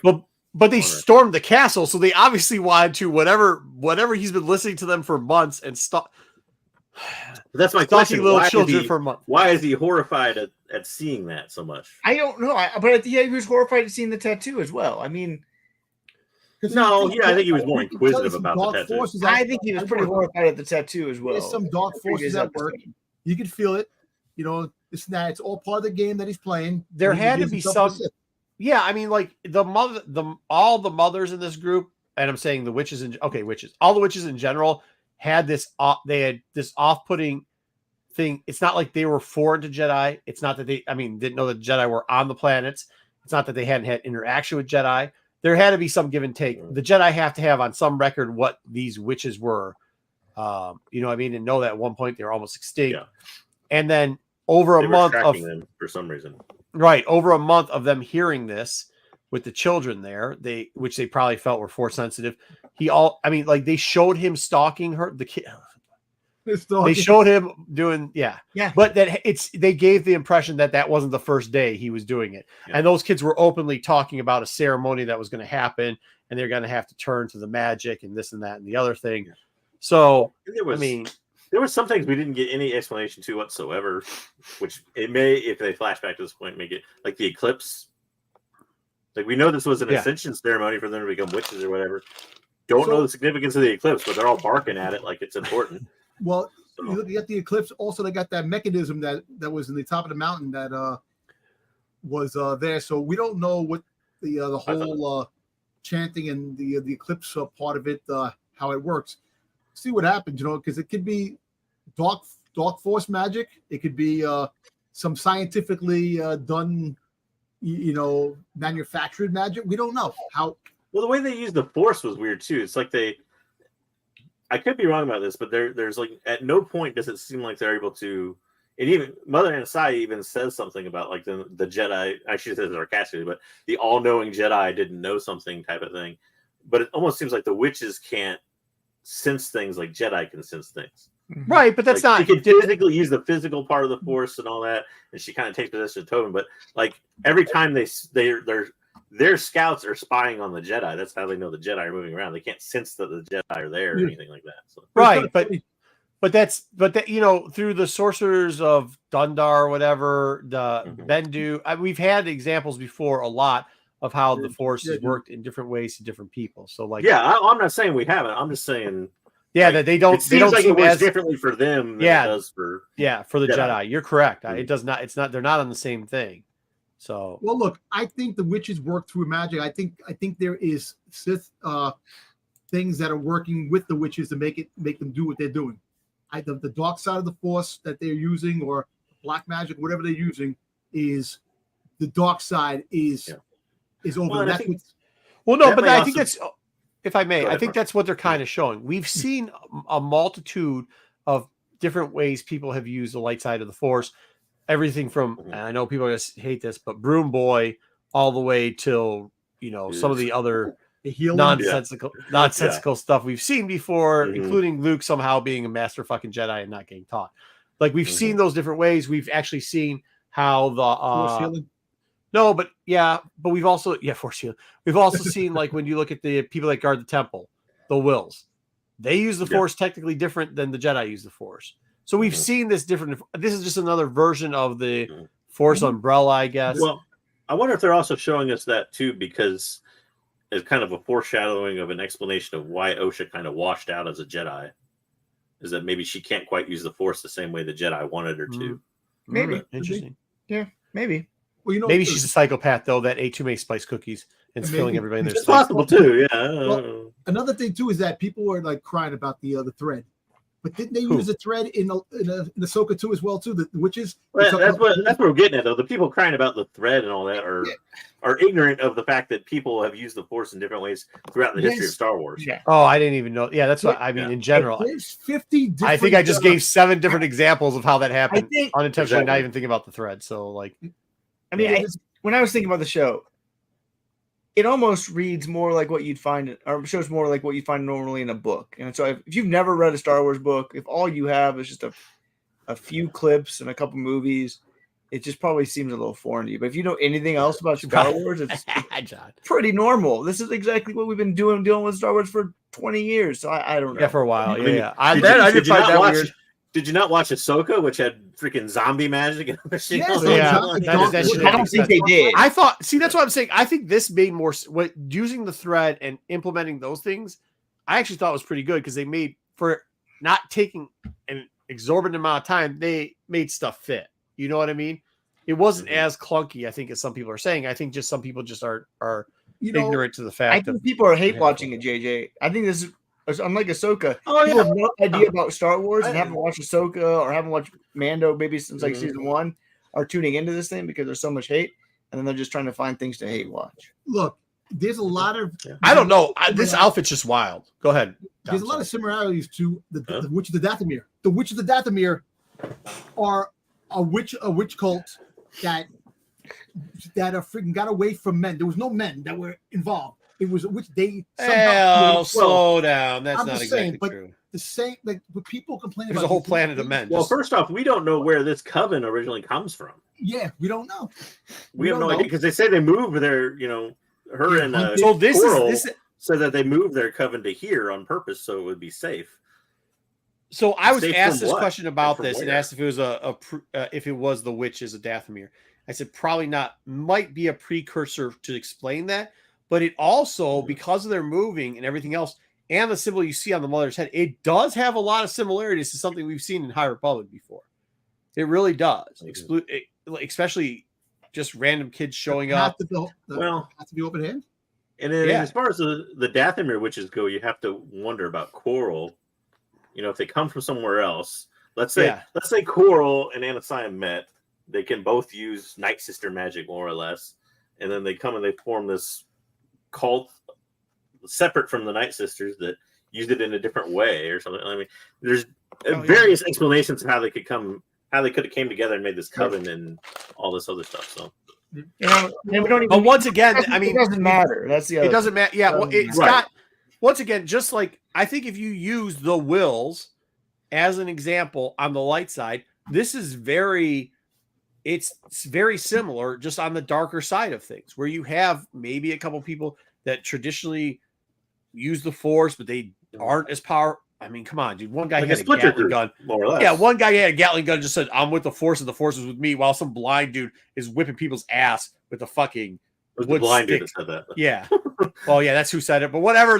While the blind dude was saying it, the guy with the Gatling gun's just shooting motherfuckers all over the place with the Force, apparently. I mean, so get off of it. That's not a big deal. As far as this goes, yeah, hey, BK, they also accidentally rated the wrong show. So, who cares? Who cares? You can't take it seriously. That's the whole thing. You can't take it seriously when they're not even rating the right thing. Yeah, so here's the part that he's getting wrong about it. So the Knight brothers weren't they would put them on a different thing. They have inferred before in some writings that maybe they use the brothers to have kids, but then sometimes they've inferred. Don't shake your head. We've read enough that there are parts where you can read books and they will tell you that they've inferred that. But they also made a pact with the Night Sisters that they stayed separate. It was also that they did their own thing, and the Night Sisters procreated their own way of doing things. They didn't get deep into it, but they did, and that's the one book infers that they'd go and grab a Night Brother, and that's how they and then throw him back. But you know what? I understand that, but who gives a shit? Exactly. Mm-hmm. Exactly. Once again, I think that's just people trying. It's the red herring, right? You're going to make that argument when all your other arguments have failed. When people are like, "Oh, hey, lowest rated," yeah, but you guys trolled the wrong show. You literally farmed and trolled the wrong show. There's some 2008 movie they get. But can we talk about this outfit? Did you not think like Donna Summers and like they're gonna break out into? Oh yeah, Okay. I'm like a little flashy for for homeless witches. Yeah. Well, yeah. All right. You see now, holy fuck, that actually doesn't look that good. What? Her face? The Zarback kind of looks cosplay. I thought it looked really good. Yeah. It looked better. I think it was a lighting thing. It looked better. It might have been just a scene because I remember it looking better than this. Look, I liked her character, and she has some dark tones. I don't know the whole fact, because she said she carried the kids. Yeah. And she created the kids. So there's something like that doesn't measure out to the point where people are. I think we're gonna get more her story. More of her story. I really hope not. I don't actually care. The thing she's not there. Her body's not seen in the scenes. Yeah. Well, the interesting thing I have for her is, so we kind of learned in Ahsoka that like until they do their weird Night Sister Ascension thing, what's her name? Elsbeth didn't get her face markings, right? Yeah. If I remember right. So it makes me wonder, has she been through kind of like a Night Sister Ascension, and that's where those kind of face markings come from? Maybe. It's true. I think she's I'm going to speculate here. I think she's the connection to the Sith, and she's the one that's going to connect May to the Sith, or to the Knights, or the Knights, or the Night Sisters. Or she may be the Sith that we see. She could even be the Sith. That would be a possibility. I would not be super surprised by that either. I'm still counting on Soul being a high possibility. No, you know what? Okay, aside, we get back to this real quick. She did. We are kidding. We think she's the Sith. Her eyes turned yellow a couple of times. Sith yellow when she was like really like with if you watch her. Well, once again, I don't think she's actually a Sith. I think she probably starts to study after this. Yes, my original theory, she becomes a Sith fanboy and then's like, this is the way we're gonna do it. I think she has some sort of if the babies were somehow connected to the Force, I think she has some sort of connection. And they've never said Sith, right? So far in the show. No, they haven't. Even her, she hasn't been like, she hasn't gone to May. She called May an acolyte. She didn't call May a Sith acolyte. I know. So, I'm just saying if there's some sort of Force connection to the we're kid, the ones calling her Sith. I'm wondering if she has a deeper connection to the Sith. Well, you really want Sith-like character. You really want to get the perspective. Dark side of the Force was giving it to her. So anyway, make a long story. Hey, we think that she is a wannabe. I think she's a wannabe Sith. I think after all this, she's like, fuck this. We got to go darker. There's these things called Sith. I'm going to train my crazy ass psychopath daughter to be a Sith. I don't think that. I think she knows the Sith. Yeah. And I think she does know the Sith. I think, like I said, Quagmire, I keep calling Quagmire, but Quagmire, fair enough. He is he's not the Sith, because people talk about him being the Sith. He is a connected. He's actually maybe the partner of the he's the apprentice of the Sith. That he's gonna hire the acolyte to kill the Sith. And you know who he kind of reminds me of? Dude, you know what I love? Hey, no, you want to know what I love? You want to know what I love about this? I love about this series? No, stop. Yes, is Dom, but Dom's word salad are sweet. Like, they're not like he's like, hey, listen, we know this character and he's gonna be the theory crafting that Dom does isn't like complete garbage, but it's like, that's not gonna happen. But like, at least you can see him like, listen, this is how we're gonna get there. You're like, no, I don't think that's gonna be it. Anyways, she's not really enjoying the series. If she's not really a Sith, then there's no power to, like, she could have more than one follower. Like, if she is the Sith or whoever the Sith is, if the Sith is not really a Sith, then they can do whatever the hell they want. There's no power to or anything. That's what I'm saying. That's why I think we call it. Okay, so now you're agreeing with me. I don't think she's actually the Sith. I think she's the character that we see that we're calling the Sith, but I don't think she's rule of 2 Sith. I don't think she's rule of 2 Sith. And I'm going to disagree. I don't think she's good. You also like nubs, so your opinion doesn't matter. I can't have an opinion. Dom's opinions matter. And you also, and as JJ said in the review that you made me do and didn't show up for, Way Secret was really wrong about this episode. Yeah, because it wasn't going to be a flashback. I gave JJ hope. Maybe it's not going to be the flashback. Also, but this is also go ahead. So, but the thing that Quamir kind of reminds me of, who was the Vader fanboy who always hung around Vader's castle? I can't remember his name. You know, the dude with the you know what I'm talking about. That's what Quamir kind of reminds me of. He's like, he's an acolyte. Actually, he's actually an acolyte of it. Yeah, so that's who he reminds me of a little bit. Now that I watched the second episode again, and it kind of reminded me of that. You know, he knows everything about the Sith. He knows all the passages, all the words. That's what I mean. Like he seems like he's close to. I'm your mother. To somebody, but yeah. Oh, hey, give it to these two. Give it to these two. So she's underneath the helmet as the Sith-like character, and then in the last scene, she pulls it off. She goes, "I am your mother," and Osha goes, "No." That's kind of an interesting point. I wonder if the twins know that Coral carried them or whatever. I don't think so. I don't know. It doesn't seem like. I gotta give those two the bell first. All right, yeah. They do not treat. Really? They do not treat Anastasia. They treat Anastasia like a mother. They don't really treat. They treat Coral like a superior, but not like a mother. Yeah. Right. Yeah, but it could be the 2-parent thing where you go to one parent that you like better and the other one because they always. But it's almost like they don't regard her even as a parent. I agree with JJ. Lovingly, I'm like emotionally or lovingly. Yep. But. No, she's very strict and very. She sees she's a lot of people out there. And that's why I think Coral is going to be the reason that the. By the way, I'm not sure. I think if it is through. Really hey, hold on. Mother. This is where it might be through. Wayseeker might be, which I doubt because of something that happened then. But it could be through Osha's point of view because she sees this mother as a dick. So she's just like, yeah, I didn't fucking respect her at all. So I like the other one. Where if we see it through a different point of view, if we see it through May's point of view, she might be like, yeah, this is. I think I don't know that it's point of view though, because we're seeing. You said at the end, like how the fuck would Osha know she's still alive? Because Osha thinks she's dead, so it can't be through Osha's point of view. Well, that too. Like, point of view doesn't because there's points where neither twin is in the room, like the debate where they're talking about like. And by the way, speaking of that debate, Coral is the only one that really advocates for basically killing the 4 Jedi. Nobody will miss them. We only see Osha go in and train with the Jedi or do the Jedi training. There's a bunch of points where we only see Osha doing that stuff. We don't see May doing it. I don't know. I think we're going to see May's side of it. It's going to be. Hey, how can you tell a point of view story if you're not in the room? Because I'm telling you, this could still be Fight Club. No, I don't think so. So on that thing, I'm telling you, we're going to get a whole new flashback episode. So another one. That doesn't mean one of the twins didn't die and the other one took over both personas. Oh, you're saying like in the current timeline? Yeah, I don't. But then we saw May at the end though. But that could be the reawakening of May through Osha.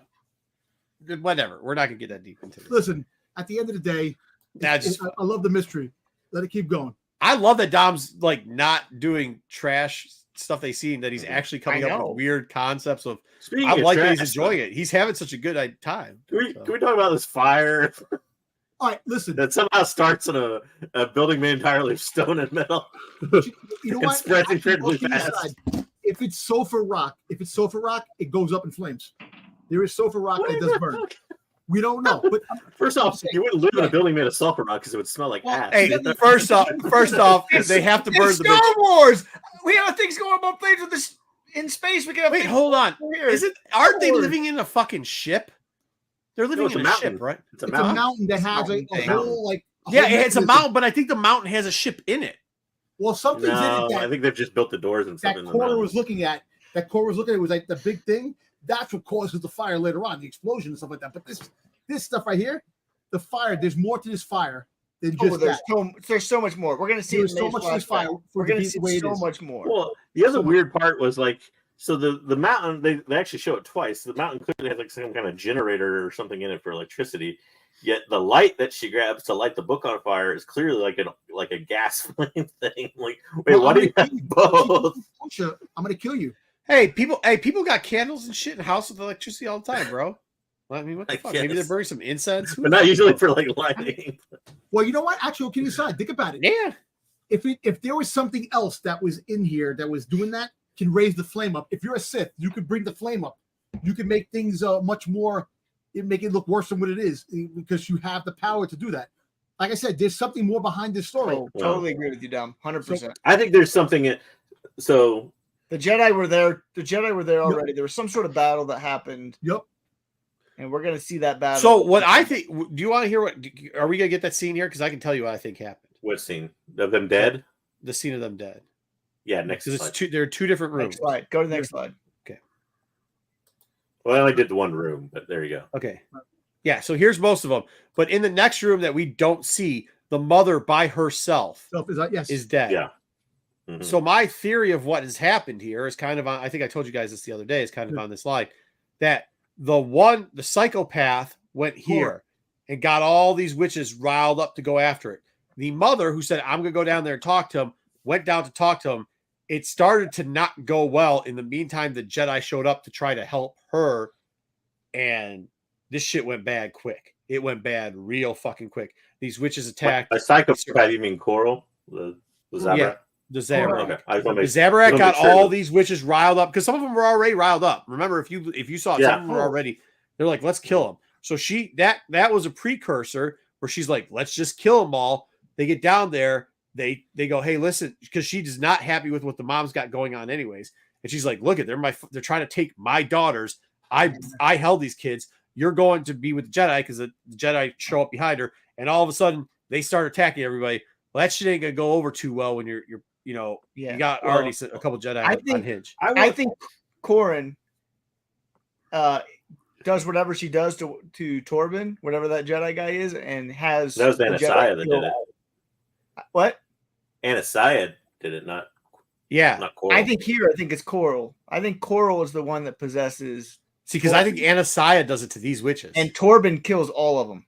Listen, exactly. You know what? Because the scene that Torben is fighting Kanaka, that's the scene where he's possessed and he's going after the other Jedi fighting him. That's what happens. That's the scene you're going to see later on in the next flashback. You know, so we're assuming I assume you have that theory by the fact that Torben basically kills himself out of guilt. Right? Yeah, because something happens that Torben can't live with himself. I almost wonder, though, if that's more of a Torben can't live with himself thing because not necessarily because he went crazy and killed everybody, but more along the lines of maybe he didn't save them. They knew. Have they known? Maybe even Saul doesn't know. I don't know. Maybe May just assume Saul knows, and that's why he's on the list. But have they known all this time that her sister is alive somewhere, and therefore that's what he's sorry about? Is basically that. And he leaves her. Oh, he leaves the sister on the planet. Yeah, that they basically abandoned the only survivor on the planet. Yeah, that's a very one because I do think this has something to do with the mother against her wife or whatever. Because I come to that theory because Wayseeker mentions it too. We don't know how May's test went. They're told to lie through the test by their mothers, right? We don't know. But like clearly OSHA can't lie to them. Well, by the time Sol already did it, Sol already knew that's why he threw the trick in there. So he must have run through May. Right. So that makes me wonder if the fact of like they just all drink Kool-Aid.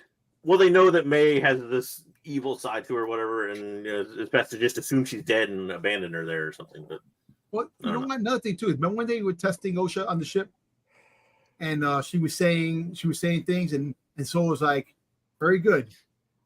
Very like he was like looking at things, and she was saying he was doing that to trick her into admitting that. Yeah, but that's what we're saying. But that's what we're saying. So he must have known May. That's what we're saying. May probably already did it. So he must like because he knew what they were up to. Yeah, he knew what they were up to. Yeah. But I almost wonder if it's more Coral has basically done this and pulled like a Snoke, where Coral has done this and made it think that May did it, and I think Coral did it. But I think Coral infected Torben, and Torben did all the work for But her. I actually think that. Well, do you think she used the power on the Jedi and it sucked the power from the witches off of there? Yeah, that'd be interesting. Pause. I'm not saying like that. Too though. Would Torben as a Padawan have the ability to do that? I'm not saying Torben. I'm saying that the I'm saying with Wayseeker's theory. Like, would he have that to overpower like Anastasia and kill an entire witches coven? I don't know. But what I'm wondering is if she tried to do it to the mother, the original mother, and the Jedi were there. Well, but see that how are the Jedi already? Well, yeah, because they could have gone to the thing. At least Soul could have. Like Soul could have left because Soul was separated from the rest of the Jedi. He did, and then he actually, when he came back, he was there. He grabbed her when they seen the mother dead, and then all of a sudden he was the one that saved her from falling. And they walked away. It was kind of weird how he wasn't there when he wasn't with the rest of them. Yeah, I mean, what happened if they tried to attack? That was it. She used the power. What if this is like the Sith bomb? Because you know that she likes to read what's her name, the lady with the ugly glasses, likes to read legendary stuff. Yeah. Well, it almost makes me wonder too. Sith bomb? Yeah, or along the lines of the fact that we hear them all scream, and there's like some rumbling involved, so we don't know. But that happened. The explosion happens after. But yeah, I mean, okay, for those people that don't know what happened in Jedi vs. Sith, they're trying to kill off the Jedi.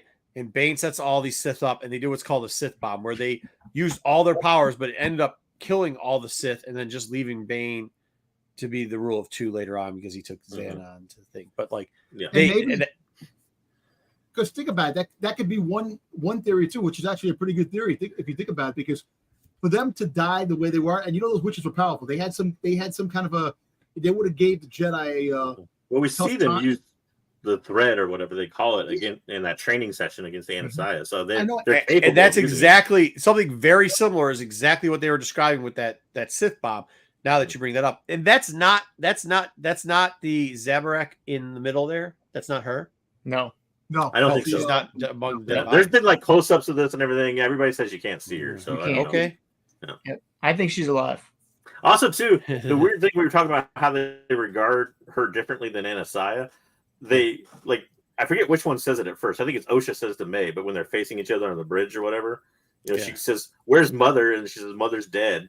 Like nobody, she doesn't be like, "Where's Anastasia and Coral?" Yeah, so right. I think they still only regard Anastasia as their mother. I don't even think they know that Coral is their mother. But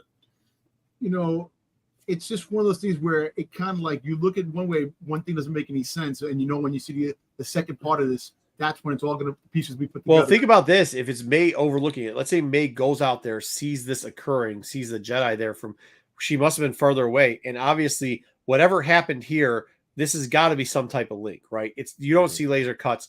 So somehow it's got to be a link.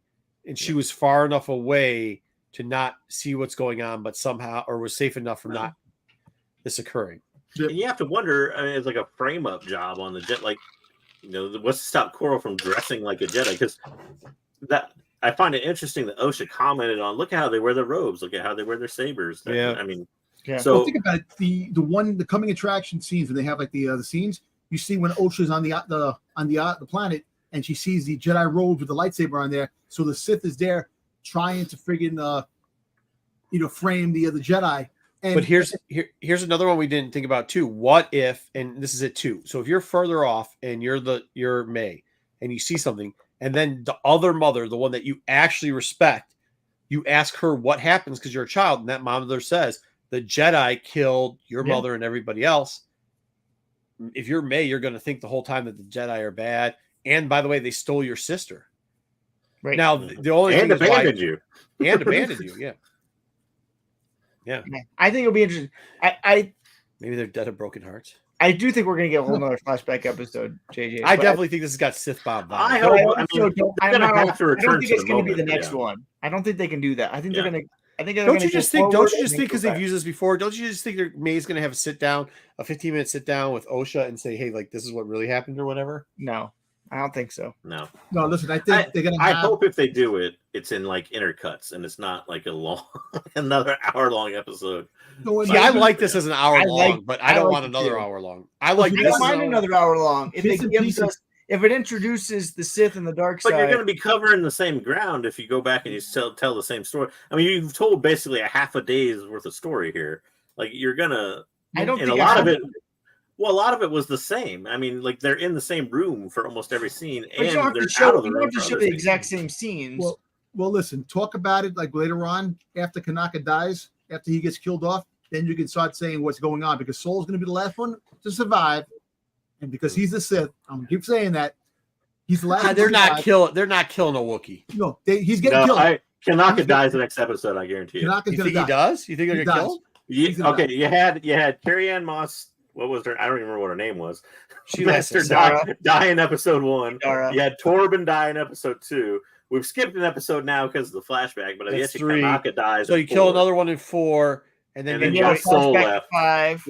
Then you have a flashback at 5. Is there 6 episodes? That's it.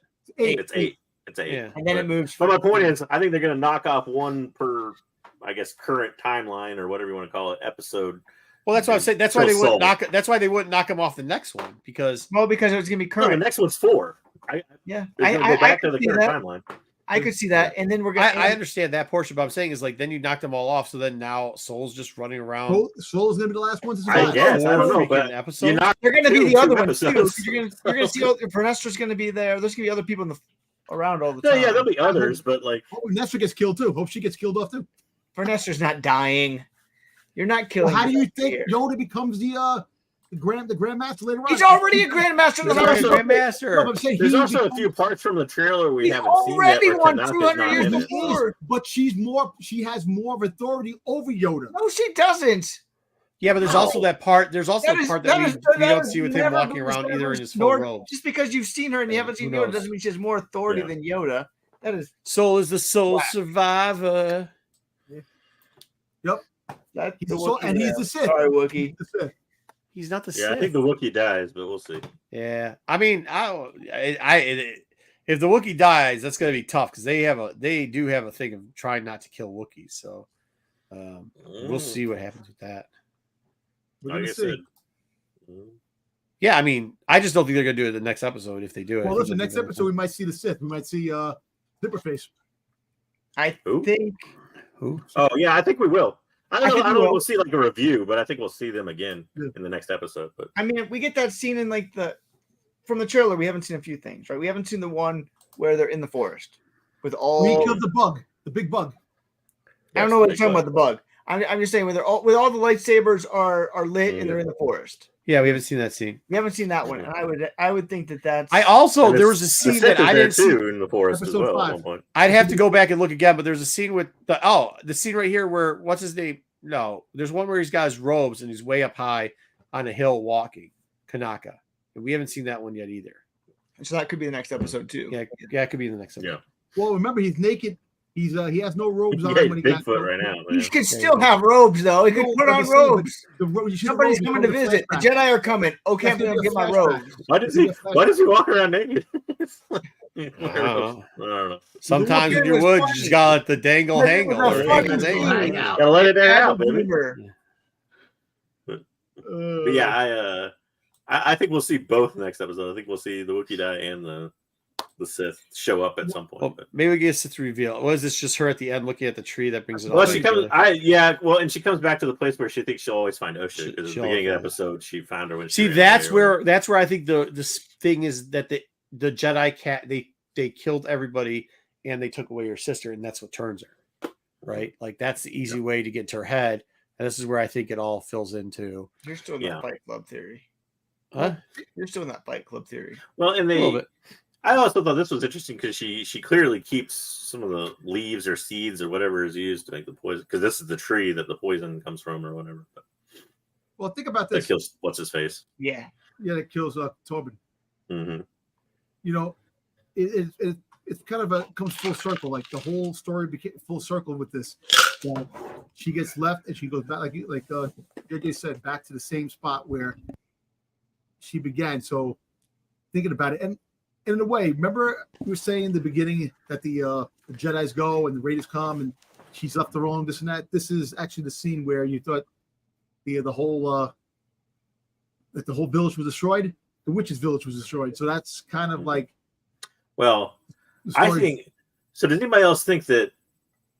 And she's probably been told this by whoever the master character or whatever it is. I think she thinks that OSHA's dead. Too. I think I don't think May knows that OSHA's alive until she sees her in episode 2. Yeah, because I think they both think the other one's dead. Yep. And do you think that she runs into Quagmire? That's how he meets her. What? I don't know how they meet, but because they met. It could be. He could be the guy that finds her here. I think Coral is right behind her. Yeah, I think Coral is probably there to. Now Coral may have the mask on or something and find her there, but I don't. But I still think it's. I think that's Coral, and I think Coral's there to find her. But yeah, I agree. But I think that I find it interesting that May thinks OSHA's dead, and OSHA thinks May's dead. And it's basically because of this, because she goes back to the tree looking for OSHA. It's because she thinks that's where OSHA would run away to if she got away from the fire. Yeah. And she clearly didn't. But to me, it makes you wonder, though, why does she care? Because she clearly tries to kill OSHA. So I don't know. But actually, I don't think that was her trying to kill OSHA. I think that she was possessed. But she says, "I'll kill you," and literally starts a fire with the intent of killing her. Somebody was having her do that. Somebody was making her do that. No, I don't think so. I think she's just kind of inherently evil. It's kids being jealous. Yeah, but I think that's quite a switch to flip, though. The Sith manipulate. Kids flip that switch no matter what. Like 1 second they think they hate you, and the next second all they can do is hate you. Like Marco was talking about the first scene with the tree. I think that first scene is there to kind of establish that she's inherently evil. I think they jumped from point A to B a little quickly. But I think they're trying to establish the fact that she has like kind of an inherent evil in her. It's not to say that she doesn't care about OSHA at all, but she just has that kind of, I guess, psychopathic. Yeah, the yin and the yang. One of them's good or whatever, and the other one's bad. I'm telling you, we're gonna get a whole nother episode on May as a kid. It's coming. We might. The good thing is this for everybody, for BK saying that everybody says it sucks. There sure is a lot of, good theory crafting and excitement when we're talking about it. So I know we gave it a little bit of a hard time for having dancing in it. I did at least. And JJ hates flashbacks, but even with those grades, I think it went over pretty well. I give it a 4. Yeah, I actually didn't think this was that bad of an. Well, I did too.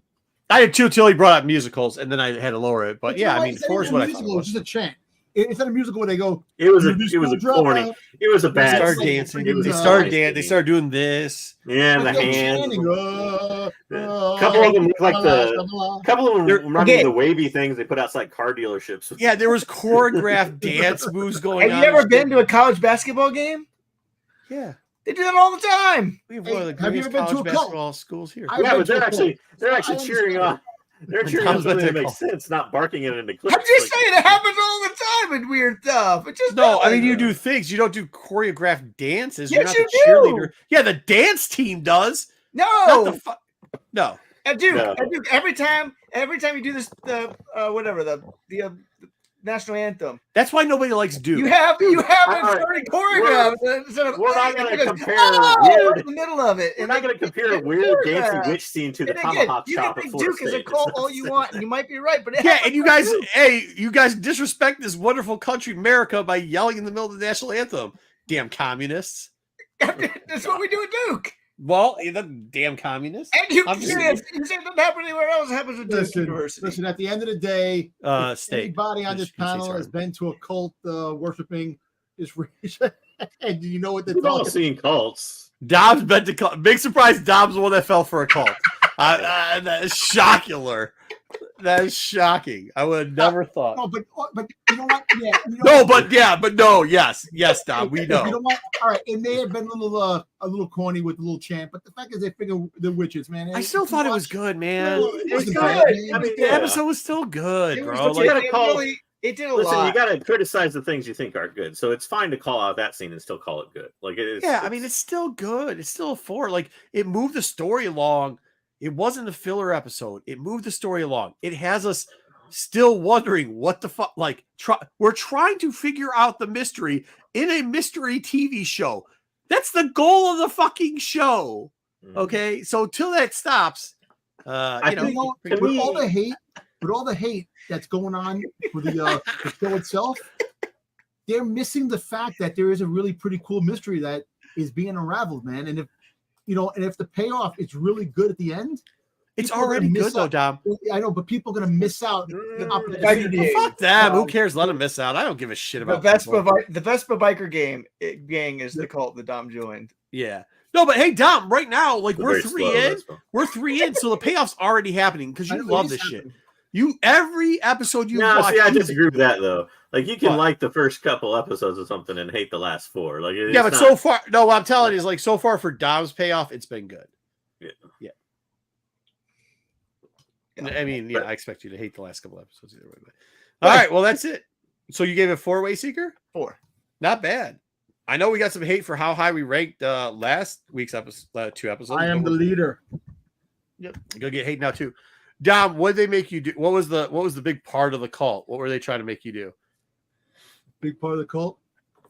To make me sit and believe that everything's gonna be okay. Everything is okay. Well, did they have pillows? Was it like a hippie cult? Was it hippie? Did you have to live out in a commune? I know what happened. Dom left the cult because somebody started talking bad about Boba Fett. And he's like, I'm out of here with this Boba Fett bashing. Maybe I can't stand for it. I can take everything else the cult throws me. Dude, I can't stand for that. Hey. I think you're wrong. JJ. This is what really happened. Dom was on some crazy drugs. He had a vision of Boba Fett, and that let him see the light. And now that he joined a new cult. That's not at all what happened. What happened was some kid walked up to him, some like 20-year-old, walked up to Dom and was like, the original trilogy sucks compared to the only true Star Wars is 1, 2, and 3. And Dom said, you don't know shit about Star Wars. You're too young. And then stomped the fuck out. That's what happened. Yeah, you can't know Star Wars. The cult leader was like, the prequels were the best Star Wars. And Dom was like, what? What the fuck? What do you know? You are born in 77. Yes, John, we are a cult of 2. Oh, man. What do we want to do? Do we want to go novel? Do we... 2 cards. Break it up a little cards. bit. All right. Do the cards real quick. I gotta go. Yeah. Do it something. Yeah. Go. I'll be right back. All right. So they gave us Finn, the card everybody's been wanting. Yay. 5, 4, 6, 5. It costs 4 attacks. We're gonna be covering the novel, by the way. After this, the Lace was one that came out. Boy, I got some opinions on that novel. On attack, you may, what does it say? Defeat a friendly. Oh, is this another one of those? And if you do give it a shield. So it's a way of getting rid of bounties, right? If somebody has a bounty on your card, you get to get rid of the bounty and give yourself a shield. So I brought this up earlier in the conversation. Are the like the client card where it says you give a bounty to like an opponent's card or something like that? All bounties are upgrades, right? Yep. Or no? Yeah. Okay, that's what I was thinking too. They were under the impression they weren't. I don't know. Yeah. So it's just a way of getting rid of those bounties, unless the bounties are written into the card, then you can't get rid of it. It's like some cards just have a bounty. Here it is. This is the actual card people are looking for. We got the Dr. Aphra card, and it sucks though. It might not suck. We have to see what they pulled around it. It's terrible. It's horrible. It's going to be like the Hera. Because it's this card, Wayseeker loves it, but it's fucking terrible. It costs 5. You only get 2 hit points and 5 defense. She has no action in the middle of the phase. You have to do it in the regroup. Yeah. It costs among the cards in a discard Her pile. only action as a leader is when it's deployed, not when it's not like an ongoing thing. It sucks. You just have to figure out what this discard... Also, 2/5 is weak as everything else. And this is the other thing too. This is the other thing too. You got to wait a little bit to get enough in your discard pile to have 5 different. Oh, you do. Among. I agree. So when she's coming out, she's already outpowered. To even get her to a 5/5, which is horrible. They're gonna have to make a deck that fits her perfectly. Will they? Over the next couple sets, will Aphra the good news about this is the showcase is probably going to be pretty cheap for her. No, I don't think so. I don't think it matters. Not her? It matters. I don't think it matters. You think they're still going to go, well, it's not a playable card. I don't care. Look at some of the other, like Palpatine is super expensive. Who plays Palpatine? Hey, people play Palpatine. People play Palpatine. Palp's the top 5 leader. What are you talking about? No, people don't play Palpatine that much. Yeah, it's... not here at least. But I'm just saying, who are the other some of the ones? Han's a really popular showcase. Who plays Han? Like one person. Yeah, there's some casino Han players and stuff. Yeah, I mean, IG88 is what I'd equate to this. Like, nobody plays it. It's cheap as shit.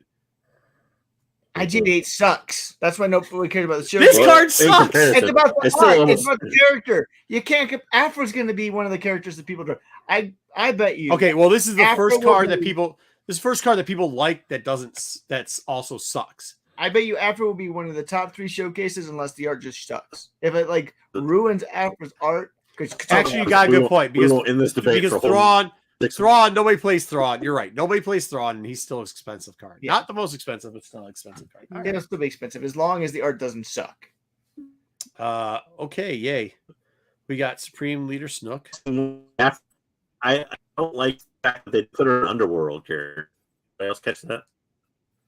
For the She's not Underworld. Yeah. She spends her whole time with bounty hunters and mercenaries and wanted. No, for Afra. No, she's not Underworld. She's just Fringe. Oh, she's in. Yeah, she's Fringe. That kind of sucked. What does it say that she is? Ripcord? What? Rapacious. Oh, okay. Rapacious, yeah. So yeah, we're using fucking the $100 and villainy words. too. She's villainy also. What the fuck? I mean, This is the rescue. I can understand villainy with how much she hung out with Vader at first. Yeah, yeah. I could. But I think Underworld would have been better. Underworld and villainy would have been all right. Yeah. All right. So we get Supreme Leader Snook. He's an 8/6/6. Each enemy non-leader gets a -2/-2, and it's not just for one phase. That's actually a pretty powerful card late game. Maybe -2/-2 might not matter late game. They're still gonna have all these big things out. It'll help, but I don't know. 8 cost. I don't know. I don't see it, but it's legendary. I mean, it helps if you're going to pull out like an overwhelming barrage or something like that. Well, but that's what I was thinking. You throw overwhelming barrage on that, everybody's -2/-2. All of a sudden, it helps a little bit for removal. Because it also gives you that extra round where you can get through them, not over attacking you. All right, we get another Chewbacca. This one's an Underworld. Holy shit, that's a lot of health. Holy shit, that's not a lot of. It's great, and you get to defeat a unit when played. I think this card is probably not good enough, but is at least maybe playable and. But you know, both of these cards, because we're playing, we've been playing Dual Suns lately at the Wednesday game. Like both of these are very playable Dual Sun game cards. Sure. Yeah, for sure. Yeah. By the way, that shit is fucking fun. It is fun as hell, dude. All right. One thing interesting thing about go ahead. Chewie though is the smuggle is a totally different aspect. Mm-hmm.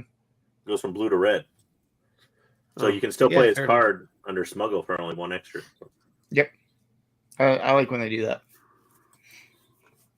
Maz is a 1/1/1. When you play another unit, give an experience token to this unit. That's some sweet sugar, baby. That's really good. Somebody's got to get that. That's a waste of attack. Somebody's going to take an overpowered person and get Maz off the board quick. Exactly. This is actually it's good. So in Suns, I was putting together Kenrick or what's his name in who was the other person I was using because I used 2 villains, Krennic and I probably should go see who the other leader is, but another black leader where all it was I was adding on Tarkin, and I pulled out Tarkin, and I ended up pulling out who's the one guy from the fighter pilots with the chick that leads them all. Oh. He's blue. Yeah, I know you're talking about. Yeah, so I put him down there. All of a sudden, the dude was like fucking 2020, dude. It was crazy. And they're like shit, and everybody fucking went ham and started to. And ever since then, everybody just started wiping that player off the board. And that's what's gonna happen with Maz because she's way cheaper because he's a 5 to come out. She's a 1/1/1, and it's not even like attacking somebody. It's just playing other units. Right. You play another. You could have 3. You have 4 units out there. You drop her down, and all of a sudden she's good for aggro where you're dropping a lot of low cost units real fast. That's what I'm saying. You just keep very good. Boop boop boop. All right, it's good too. And actually, she's a rare. I wonder how much she'll. I mean, that's a card I'm picking up right away. So she's also another one that could show up in the High Republic things. She could. Because she's been around for a long time. Freetown backup 2/1/4. Give another friendly unit a +2/+2 for this phase. I don't know. I like this card. Of course you do. This is time waster. to 1/4, decent stats, and buff something else. It's not decent stats. 1/4 is not decent stats. For 2, to me, that's overstated. Yeah. Anything that if you Because the add up defense the is 4. numbers and you divide, But it's only 2/2 for a phase, so you're really rolling this out quickly, attacking with somebody, and then sure. Well, it's helpful. It's not helpful, but I like it better if it was a rebel, so you could hit on like a rebel attack card or something, or Leia's ability, for instance. But yeah, use a double on it. Okay, then we've got a very creepy card art of Uncle Ben and Luke. Yeah. I don't know. Hey, Luke, let me touch your shoulder, Luke. Luke Wow. is looking really, just like this looks like a dude steam room. 2 guys in a bathhouse. Yeah. It looks like he's thinking that because you're a fine young man, Luke. There's been a couple weird creepy cards. This one, and combined with the one where the thief who looks like Chirrut is stealing the child in a van or whatever. Yeah, there's some weird cards in this set as far as the art goes. But... Yeah. Good card though. Yeah. 2 it gives a 1/1, and then when that person's defeated, you give an experience token, so it's like a double 1/1 off. And yep. Ooh, fuck it. They did not do homegirl justice on this card. Spark of Hope. Leia. Oof, thank God she's dead. Because if she saw this, she'd fucking die. Choose a unit and you discard what? Yeah, it's just more ramp. Yeah. It's a good ramp. Mm-hmm. You just play it after something's defeated, and this comes as a resource. Mm-hmm. So we don't need more ramp, though. That's a problem. We have too much ramp. Too much ramp already. Headhunting. We get a famous scene. It also help us smuggle. This is Dom's we what's that? The Leia card helps with smuggle too. Yeah. Because you can take a discard, put it in there, and smuggle it later. I like that card right there. Man, this is crazy as shit. So you could pretty much clear a board with this.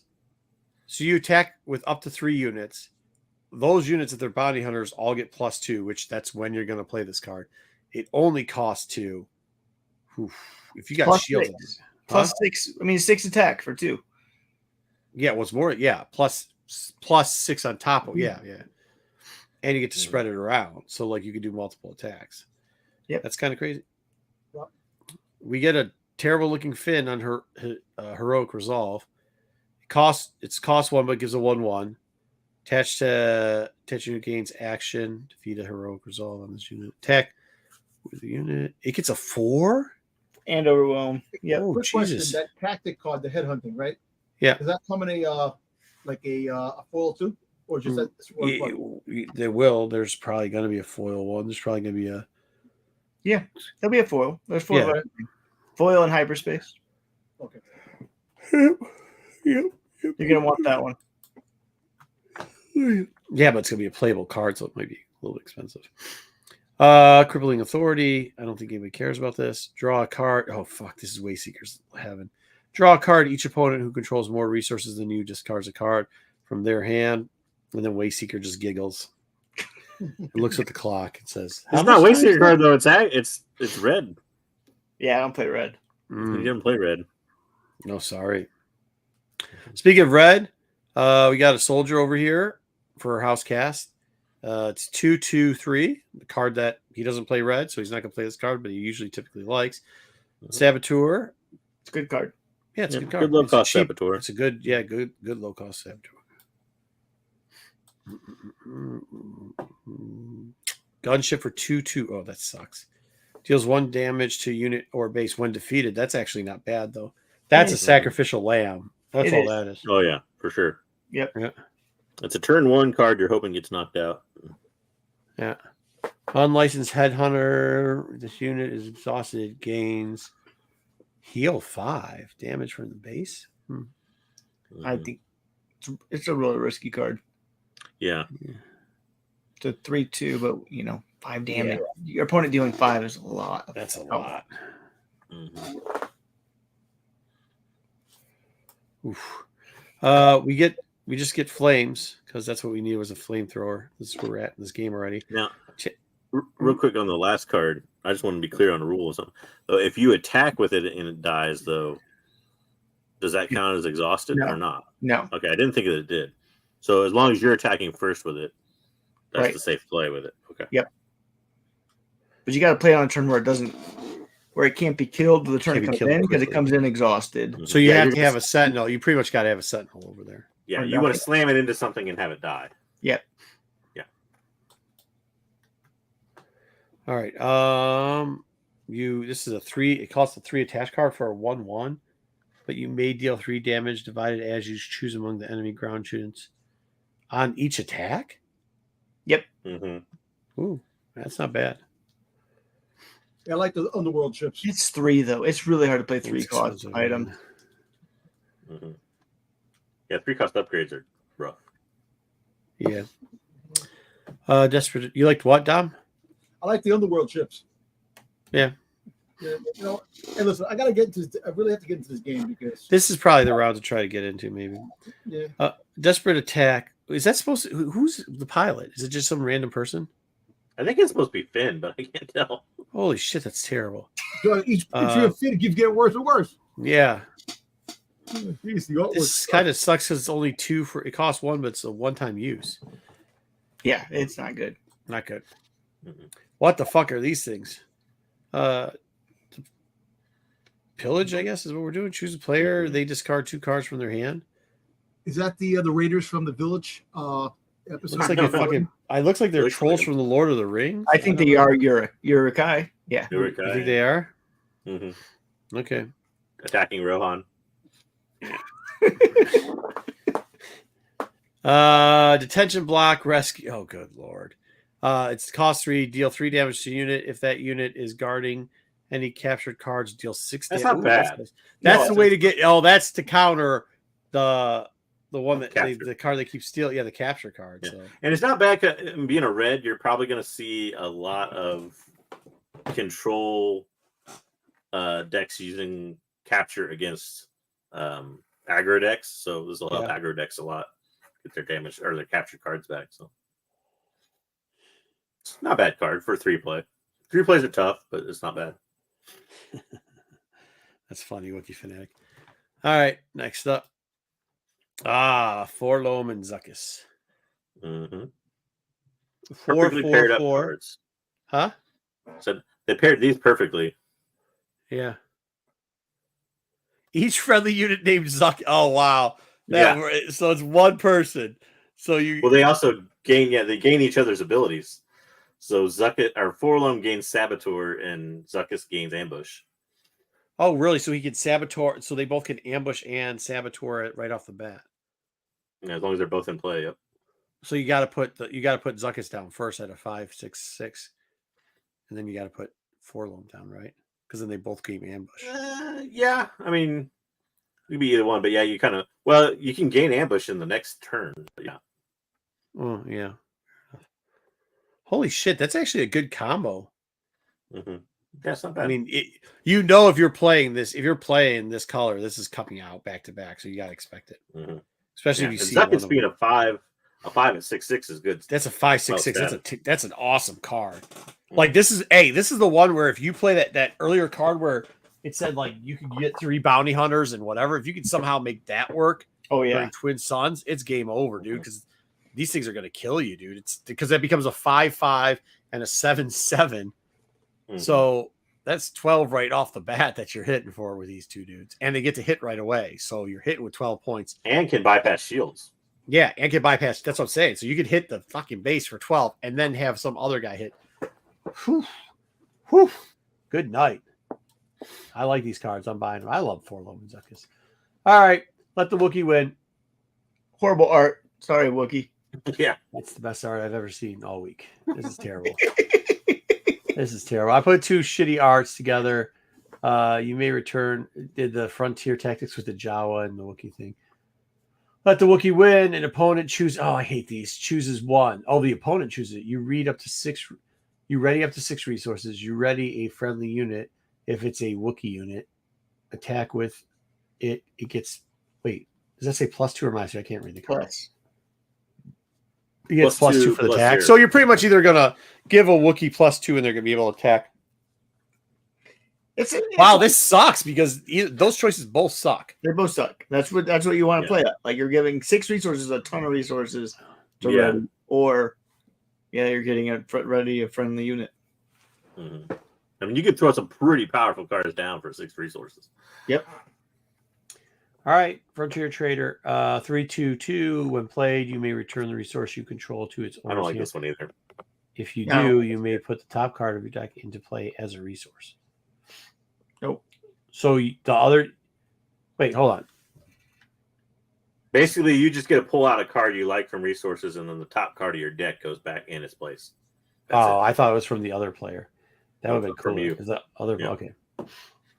Resourceful Pursuers, 5/5/6. Not bad. Saboteur. This unit attacks, ignore Sentinels and Shields. Not a bad 5/5/6. A little bit late in, but 2. The unrefusable offer. Yeah.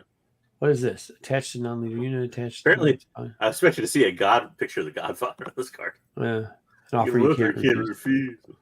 Whatever. Just another bounty card. When you kill a unit, you get to take control of that unit, and you get for 1 turn, and it's ready. Yeah. Okay. Hembo, we got another bounty hunter. Nice. Pretty sweet. 3/3/4, pretty cheap. When this unit completes an attack, if the defender was defeated, heal up to 2 damage. That's all blue needed was more heal. Yep. But Yep. Hembo's good. Yep. Yep. And then we get a great scene here. This is a fun card. Mm-hmm. It's a double, so it's going to be a tough card to play. But ready, each unit you control at the start of the regroup phase, you lose the game. Wait, what? You get 1 turn. All your units get to refresh already. You ride or die. On it, you lose. Mm-hmm. So you have to do the math right, because if you don't, you lose. It's a card you would only use if you do the math and you can destroy their base. So you got to exhaust all. So what you're going to do is exhaust all your cards. Yep. Keep that. Put this in here and then do it again and hope that. Well, you would use it at the end of the. Yeah, you obviously use it at the end of the turn once all your cards are exhausted. Yep. Yeah. All right. Fair. Swoop down. Here you go. Here's the slave one killing. Hey, one of your favorite scenes, Dom. Oh yeah. Cost 1. Pointless later in the series. Yeah. Attack with a space unit. Gain Saboteur. Oh, that's kind of interesting. So the space unit gets Saboteur. It can attack ground, so it can cross attack. Yep. Attacks a ground unit, it gets +2, and if the defender gets -2. Ooh, wow. So it basically gains strafing gunships ability plus Saboteur. That's pretty. Yeah, that's a pretty good card. Mm-hmm. Well, that's a nice one too. The rares look good. And all right, that's all we got. So, huh? It's a strong card at only a 1 for space because space. Yeah. Space doesn't have much going on, but I tried. Of course, it's only 1 attack, but yeah, I don't know, man. I try to use space as much as possible because I think people are still sleeping on space. Well, imagine if you had that down and you had like a big space card like an Avenger or something like that, and you can also defeat a unit at the same time you're using that. So yep. The caller's going to be tough, but yeah, I see what you're saying. Because you're attacking for basically 11 at that point. Yeah. All right, good stuff. Let's get into the novel. All right. I'll be interested to hear Marco's. JJ, you made it through about what, half maybe? Not even, probably. Not even half. I'll be interested to hear Marco's thoughts. First off, the picture on the thumbnail is fan art, and Wayseeker sent it and said, "Hey guys, this is cool. I did not. I said I'm trolling you, Marco. Here you go." And it worked because it trolled him so much he made him mad that he put it on the thumbnail. Oh man! All right. How many slides do you have here? I really like this book. I'll be really interested to hear how. Of course you do. I swear to God, you want to know why Wayseeker? I figured Wayseeker the fuck out. Like, if you could, Wayseeker parents must have, like, when he was a baby, reading him. Who's that guy's name? Franz or whatever. The guy with the hair on the horses all the time. Fozzie? Whatever type of trashy novels those were, where he's always riding a horse. Fabio. Dude, like Fozzie the bear. Dude, that was such a small part of this book. No, it wasn't.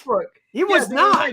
It was not a small part. 25 pages of it was. Yeah, it was like it right in the middle of it.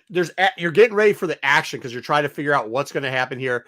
With, like, there's this mysterious thing taking over. You have your you set up this this big fight scene between Veers and I knew you were gonna do this. I knew it. I knew you were gonna completely derail the book discussion because you could. No, I'm not. Look, by the way, it's all heterosexual too. So for all you people that think whatever, it was a heterosexual love fucking fest for goddamn the middle of the book. They stopped all the action of the book, everything they were building up to be like, I built you a new crown, and it looks just like the last crown. Here's your crown. Oh, you're so sweet. I really want to hump you, but do I want to hump somebody? Like that shit. I hate it. I hate it. I hate it. I hate it. Did his lightsaber get hot? It did a couple times. Back and forth. Like they did it earlier on and they hit it up. I was like, okay, that's not bad. But that huge chunk right when we're getting, we're going in there. I'm not disagreeing with you. I'm trying not to crush it. It was a good like 8 pages straight of not necessary. What? More than 8 pages, not necessary is true. It was about I had the book. You didn't read it. You only listened. I listened to it. Yeah. You can't tell me how many pages. It was horrible. Listen to it was almost 40 minutes of it, which is terrible. In the beginning part, it was fine. Like they referenced it in the beginning. Okay, I'm okay with that. But we were coming up to a scene where one of our personal favorite characters is about to go head to head with somebody who Wayseeker likes and we think is a shitbag of a character. And it's going to be the final countdown. The final count. And then all of a sudden we get Fonzio or whatever the fuck the guy's name is. Fabio. Come on. Rolling in on a white horse with his chest hair out. Woo, doing a fucking, what is that? Blue Cross or Blue, what the Head and Shoulders commercial. That's such a bad analogy. That's not. That's what happened. Because the wooer in this story was Avar, not Elzar. Elzar was the one that was hesitant and pushing back. And Avar was like, I want you. I need you. Fazio's got blonde hair, right? I get that, but that's the same person. Whatever. And then all of a sudden, as man goes, hey, well, I got you a crown there, Fazio. Put it on your head. There you go. That was stupid. It's not what happened, but okay. I got a crown for you. Where are the characters? We've already went over 2 of them. We have Avar and Elzar. They're together. So dog shit bad. This is bad. But they also are separate in a lot of other places. And I thought that was pretty cool. When they were not together. Yeah, not together was all right. Yeah. They were actually both really cool charers. No, she wasn't that cool. He was pretty cool without her. I think she was cool in the fighting scene with going on outside of Naboo. Like those scenes with her in it. In the vectors and everywhere else. Cool. Yeah. I mean, did she add though? Because you could have substituted her out for anybody at that point, I think. I don't know. She's also just this person right now where she has to be on the front line. She can't sit still. You kind of sit. Elzar in the book spends a lot of the beginning part really wrestling with the big decision about should he stay on Coruscant forever or does he need to head back out with Avar? So Avar's tempting him, and Yoda has tempting him as well. I will tell you, there's a lot of Sith talk with man in this book. There's a lot of dark side. I mean, it always has been. Yeah, I like it. He has been. He's always going back and forth. He's always wrestling the light and the dark. So, I like there's that one part where he's talking to the whole council and he says something and they're like, yeah, so what? Yeah. And I was like, oh shit. Yep. Okay. He blurts, yeah. They're like, he killed somebody. Don't care. Oh, you gave it away. Spoiler alert. That's okay. Yeah. Doesn't matter. Yeah. Yeah. People are, if you didn't read this book, you're not going to read this book. So he goes in front of the whole council is like, hey, listen, this has been weighing down on me. I killed some motherfuckers. And they're like, yeah, so what? But also the spoiler, something happened in phase 1. So if you don't know he killed somebody by now, then you're not. No, I think the spoilers that the council was like, yeah, who cares? Go ahead and kill people. We've all killed people. It's okay. It's okay for Jedi's to kill motherfuckers. It's as long as you feel bad about it. But it's not okay to. You feel bad about it. Yeah, I feel bad about it. Then move on. Yeah, they go. If you feel bad about it, the dark side's not touching you enough. So go ahead and just keep killing people and feel bad about it. And you don't actually have to feel bad about it. You can just tell us you feel bad about it. Right, Dom? Yeah, exactly. All right. So what else you got in this? All right, so we got lots of characters. This book had a boatload of characters to go through. Every character in the High Republic outside of Ramjaram pretty much was in this book. Whoa, back Betty, Ramjaram. Buryaga and Bell feature pretty prevalently in this book. We'll talk about what they doing, what they're trying to. Their characters they're pretty strong. They're good. They did a good job on it. Yep. Yaga's empathy comes forward in a battle with the Nameless in an interesting way. But yeah, the Charhound had a lot of stuff going on. Charhound got a little fun with another little animal there and set it on fire. So, that's kind of cool. I'm not going to ruin the rest of it. I already said my piece on what I thought was terrible. All right, go ahead. All right. Avon plays a big part of it, as does her mother, Gira, and also Vernestra. I really loved Avon in this book. She's one of my favorite characters in the High Republic, and they did a really good job. She's, remember, she's on Coruscant. She tried to get away from her mother in that book with Diva Lompop. So she is working as a scientist. We knew back then, and so we get to see some of the cool science stuff that she's done. Vernestra didn't play that big of a role. Boring, and more boring. Why is Gira, right? What's the name? Yeah. Why is she dressed like one of the other witches from the Acolyte? Because she's banging Ro. Like literally Nile. banging Ro. She's not a witch. She's just Nile. I know, but I'm just saying. But she looks like she looks similar to she's dressed in like royal colors, and she is the second in charge, pretty much under. Well, she's banging Ro. Also, they even bring that up a couple times. He's like, "Yeah, I have her around because I'm banging her." Yeah. So Vernestra didn't play as much. Vernestra didn't play as much role in this book as I expected, but she is in a couple big battles in this book. Well, that's because there's a couple big battles in this book, so I don't know. Okay. We see they're there. All right. Xylan and Care Santika. Care is probably my favorite character in this book. I really enjoyed this character. If you remember, Care was on the other side of the occupation line and the zone controlled by the Nihil, and was working with the freedom fighters in other books. I think they did a terrible job with Graf in this book, and they took Tika and made him mid, from a good character to mid character. Oh no, I think they made so mid, so plus, like just such a suck ass. Great job with so I absolutely loved it. You have terrible taste. I did hear the audiobook sucked, so that was something Reddit said. Like, the audiobook sucked. Yeah, I mean, it made these characters horrible, and they couldn't differentiate between the characters at times. So, like, I don't know if that was. Oh no, I could differentiate it, but dude, what they did with Graf was horrible, and just the writing wasn't that. Like, I actually had to rewind. I was trying not to, but I had to rewind it a couple times. I was like, "There's no way it's that bad." It was that bad. But Graf is annoying and has been annoying. I feel like it's the same character, super annoying, super selfish. Stupid doesn't make any sense. Why they even have him character end up with Care Santika? And by the way, why they even have lines? Like, just say that the Graf character's there. They put in lines, just randomly insert lines that serve no purpose, just to be annoying. I don't know when I'm reading it again. How don't you know? By the way, how the dog's artery is in the front of the neck? Yeah, and who cares? Like, who gives a shit? I don't know. I just love how much he cares about his dog more than anything else in life. Porter plays a big role with Vice. We can talk about they have a long-standing feud that goes back all the way to phase 2. That's what they broke up right before these two are about to come head to head. They break it up with, "I bought you a crown." I can't believe that Porter angle looks like this now.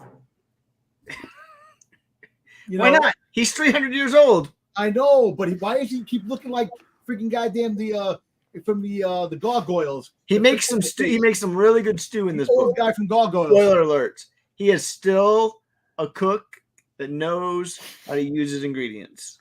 This isn't what he looks like in the book. There's no pictures in the book. I know, but I'm just saying. But then, there are a number of interactions in this book between Porter and Admiral Vice or General Vice, and General Vice has a interesting bit of knowledge that Vice drops at the end when Vice runs away, which is supposed to be their final duel. And so we'll talk a little bit maybe about that. But they're both really hunting each other through the book. Both of them want to see each other die, and that is really what's driving both of them. So I thought that was interesting to see how much Porter is driven to kill Vice as a Jedi was kind of unique. How old is Vice too? Because she's been around for a long time too. Yeah, she's 100 something. I mean, she's Vernestra species. They live for a while.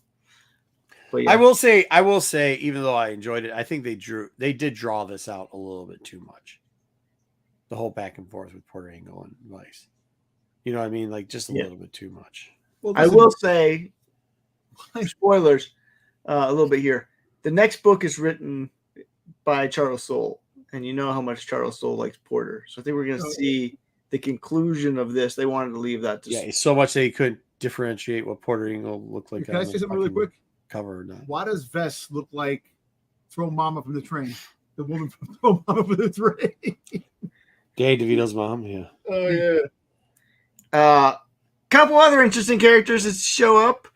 I'll be interested to hear Marco's thoughts on this one. Martian shows up a lot, and I think they did Martian really, really, really well in this book. I did too, because how they used, even though he showed up a lot, they used him sparingly.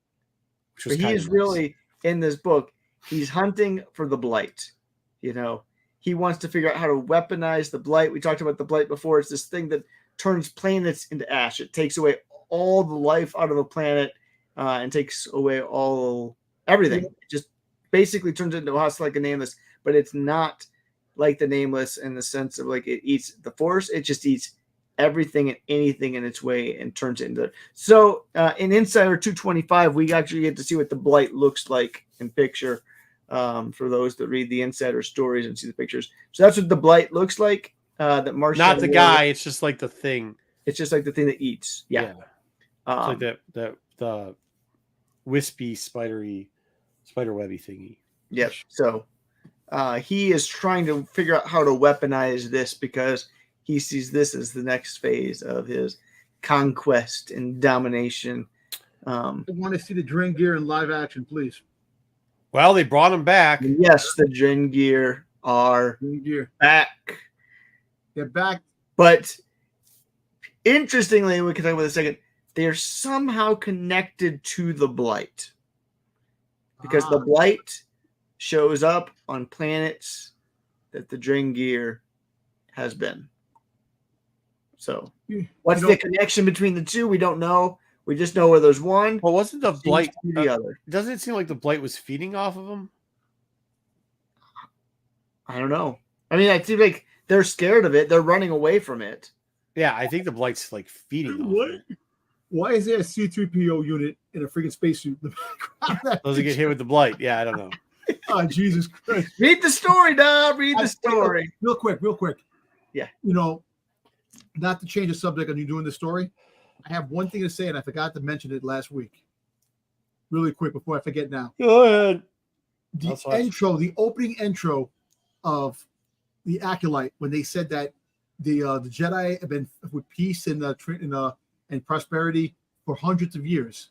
Didn't that have a war with the goddamn Nihil 100 years prior? So how do they have peace and train? That's the one thing I was thinking. They had a huge war with the Nihil 100 years before. Again, I think it's smoke and mirrors. Okay. Yeah. That I was thinking just because you read it doesn't mean it's true. I know, but also it could be the Sith and Jedi. That's what they're talking about, not anything else that's not related to the Sith. Yeah, that's I hear you. It is High Republic related. It is weird. I'm sorry to interfere. Yeah. So here are the main storylines. I feel like I marked it up here. This is how I would say the story's kind of divided up into. You got Martian and the Blight. Martian kind of goes and does his own thing. He's really tired of the Nihil. The Nihil are kind of boring him at this point. Like he's got everything he can out of the Nihil. He wants to find something new, and the Blight captivates his attention and is the next new thing that he realizes can lead to his domination. The other storyline, the one that Marco hates so much, is the Avar and Elzar love triangle pushing, finding out that you can be in love according to that. And no, just my point with it is, hold on now. My point with it is just tighten it up. It doesn't need to be such a big chunk every time. Tighten it up here. Same thing with even the Porter and Vice thing. Like they could have. I mean, is there a mandatory page count we have to have here? I understand about tightening up. I think what they're gonna do this is going to be the thing that pushes Elzar to the dark. So they want you to see how important it is to Elzar. Yeah. Because when he doesn't have it anymore, he's got nothing to ground him. He knows he shouldn't do it because he knows it's dangerous, and he's going to do it anyways because Avar's pushing him. And if something happens to Avar, Elzar's got nothing left to ground. I can't wait till she loses her head, and that crown goes tinkering on the ground, and then Elzar Man's like, "Yeah, I didn't really love that trick anyway." That's not true. He's going to be so in love that he's going to lose himself. I don't think he's going to lose himself because we see him later on in life. I don't know. I don't know what's going to happen. To me, that's the only reason it makes sense with this love story. He's going to lose himself. All right, and then you got another storyline. You got Bell and Burry going together. They're searching for the Drengir and the Blight, and trying to figure out the connection between the two, looking at all the planets where both of them are existed. As I said, you got a big storyline. You got Porter and Vice going back and forth. They have a number of fight scenes, a number of tracking down. Porter is like a ninja, kind of really cool ways of seeing him sometimes, like sneaking into things, setting off bombs, doing whatever he has to do to get Vice's attention. I thought that was he's cool. badass, dude. I thought he was cool in this, like how he's portrayed in some of those scenes. Yeah.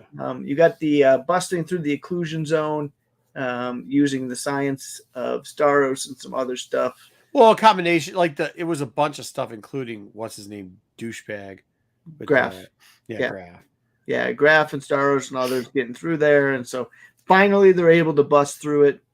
But like even with that, at one point it seemed like Veers didn't care. Like there was like, yeah, let him bust through. Again, I just think he's bored. Martian's just bored. He needs something new, and that was just part of it. He doesn't care about the Nihil. He doesn't care about it anymore. He's moved on. All of his ministers, he doesn't care about. He doesn't care about Vice. He doesn't care about Staros. He doesn't care about Bullen. Thinks they're all idiots. He's just over it. And then finally, at the end of the book, you get Martian arriving on Coruscant, which is a cool little setting up of what's going to come next. Is Martian wants to take over the Republic, and he feels like he is the Republic's savior, and he positions himself as the Republic's savior. Till he gets bored. I mean, I don't know, whatever. So, yeah, a few questions. I know Marco's done. He's already bored. You can already look at him. I'm not bored. I'm just saying, like, I think drink too much. He's actually Martian Row right now. He's bored.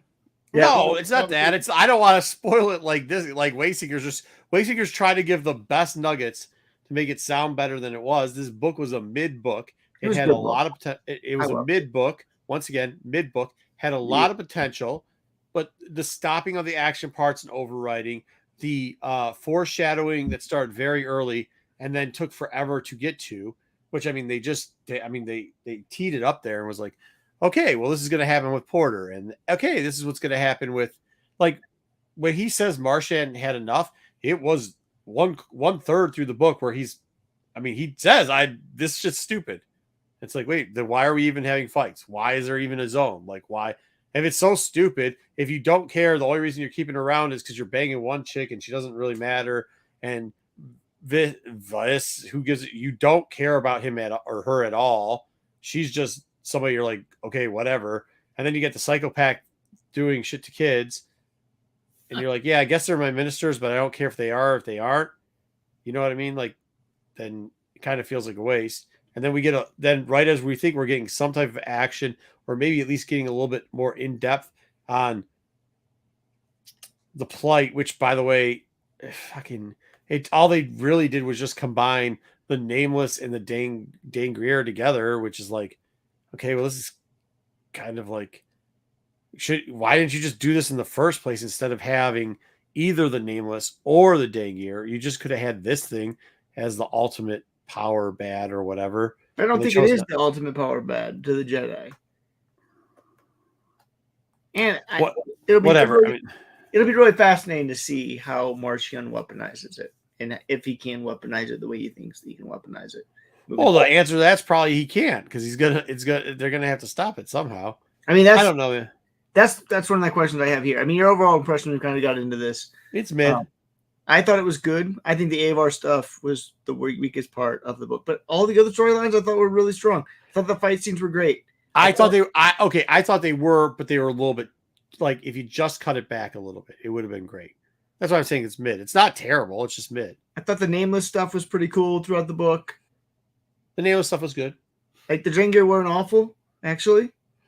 No, but like also it kind of leads to like I guess the other point was like what was the point of introducing these characters in the first place? Yeah, I think the Drengar, the point of it is the hive mind at this point. The importance of the hive mind. Yeah, I guess, but now like what's that's what I'm just saying. Like, why couldn't you? Yeah, well, whatever. So we got the return there. The Avar Elzar started. This is where I think we might disagree, but I think Avar is going to die at the end. I think Avar is going. Oh, I have no doubt she's going to die. She's going to lead the Nameless back to Planet X. I've thought that the whole time. The Nameless are going back to Planet X at some point. And in it, she's going to die, and Elzar is going to spin. Elzar is going to spin out and lose control and leave the Jedi. A Dark Lord Sith. I don't know if he's going to be Dark Lord. I think he's going to be a Lost 20. I really do think Elzar is going to be part of the Lost 20. Well, yeah, he does bring up your favorite character, the Wayseeker, and how she died and everything, and there's a big link to that. So walking away, I thought you were saying he's going to go to the dark side. I don't think he's going to go to the dark side. Walking away, he might be a Lost 20. That might be true. Yeah, we'll see. What's in store for Porter and Vice? Will this ever end? Who was going to end? Who's going to win? There's a little bit overdoing this, and this is I'm going to explain a little bit. I'm going to spoil a little bit, but it won't spoil anything. At one point, they're starting to get in the fight, and a Nameless walks in, and then Vice is like, "Get rid of the Nameless! I want to fight him! What?" And I was like, "Come on, that's just stupid. Like that was a little bit too much." No, totally reliable. And then because the next line goes, and then it shows you how much Vice really wants to go one-on-one with Porter. We understand, like we're not 2. There's no 5-year-olds. I think they're missing. I really do think they're missing the point on who they're writing to. They're not writing to 8-year-olds. They're not writing to 10-year-olds. No 10-year-old is picking this. The 10-year-olds pick this book up. They go, not a single fucking picture. Whoop, out of here. No 10-year-olds. No 12-year-olds are reading this book. If I was them, what's in store for Porter and Vice, they would have a major cookout and see who cooks the best fucking meal after they might be away, man. Down. You don't know. They might just have a love affair. I mean, they keep it up at this rate. They're going to have a love affair between the two. Yeah. But you see what I'm saying? I guess my biggest complaint with this book is like, I don't think you realize that like some of the content and some of the way this is written for preteens. There's no preteens and early teens reading this fucking book. There just isn't. It's just is not the audience. So I didn't pick that up reading it. I really didn't. They did because they telegraphed so much shit. They made so much shit so easy. There was a lot of I would say almost insulting explaining going on in it. It wasn't all the time, but I'm sorry. I think the narrative of the High Republic, it's it is it's popular. There's a lot of people reading it, but I think when it concludes and things start coming out like the Acolyte is actually going to push other people who have never read anything in the High Republic to go back and look at certain things, and then eventually we'll get those other viewers, the younger kids, with the books like characters. And look, like I said, like you're right, the novels they're not made for kids. The love stories and that. You might find more adults reading it and then criticizing it because it's not like insulting their intelligence because that the stories are a little. I think this book in particular, because it did have some great, there was some good chunks. There really was some good chunks in this book. Yep. So I guess my problem with it is the potential of this overall. It was like, okay, it's like if you're building a house and then every 20th brick, you forgot to put a brick in for some reason. There's just a missing brick. And then the rest of the house looks beautiful, but when you start getting up close, you're like, wait a minute, what the fuck? It's missing a whole shit. Yeah, there's a hole right here. I think this is, I hear you. I think this is part of it is the difficulty of writing the middle novel. Because you didn't get to start off the story. George Mann started off the story. Fair. You don't get to finish the story because Solo gets to finish it. You can only do so much in that. So then you're right. So there's a page count, which they shouldn't be having. You shouldn't have to have a page count because that's what you're saying then. And if that's the case, then why am I out of pocket saying it's mid? Because it seems like there's a page count and they overextended some of these things. I mean, that's just, it's nothing against. I just think you can't, I'm just saying you can't get I don't know. You can't get to the place that you want it to because ultimately I don't want to hear that bullshit. Gray wrote the middle storyline stuff too. Introduced us to fucking. Gray didn't. No. The adult novel with Gray.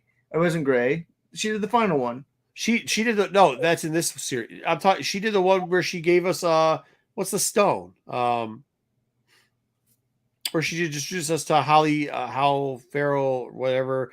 Lexon, the fucking Mike McConaughey character, and The Rock, and that was all in the mid. That wasn't the first book coming out. No, I get that, but that's what I'm saying. So like, it's in the same area. This one and that one had motion and introduction to character. I guess you're right. This is already established characters, so it's you can't ask new characters. So you're telling me they're putting filler shit in there? It's not filler shit. It's just it's telling the story. It's moving it to the next place where it's going to finish. I get it.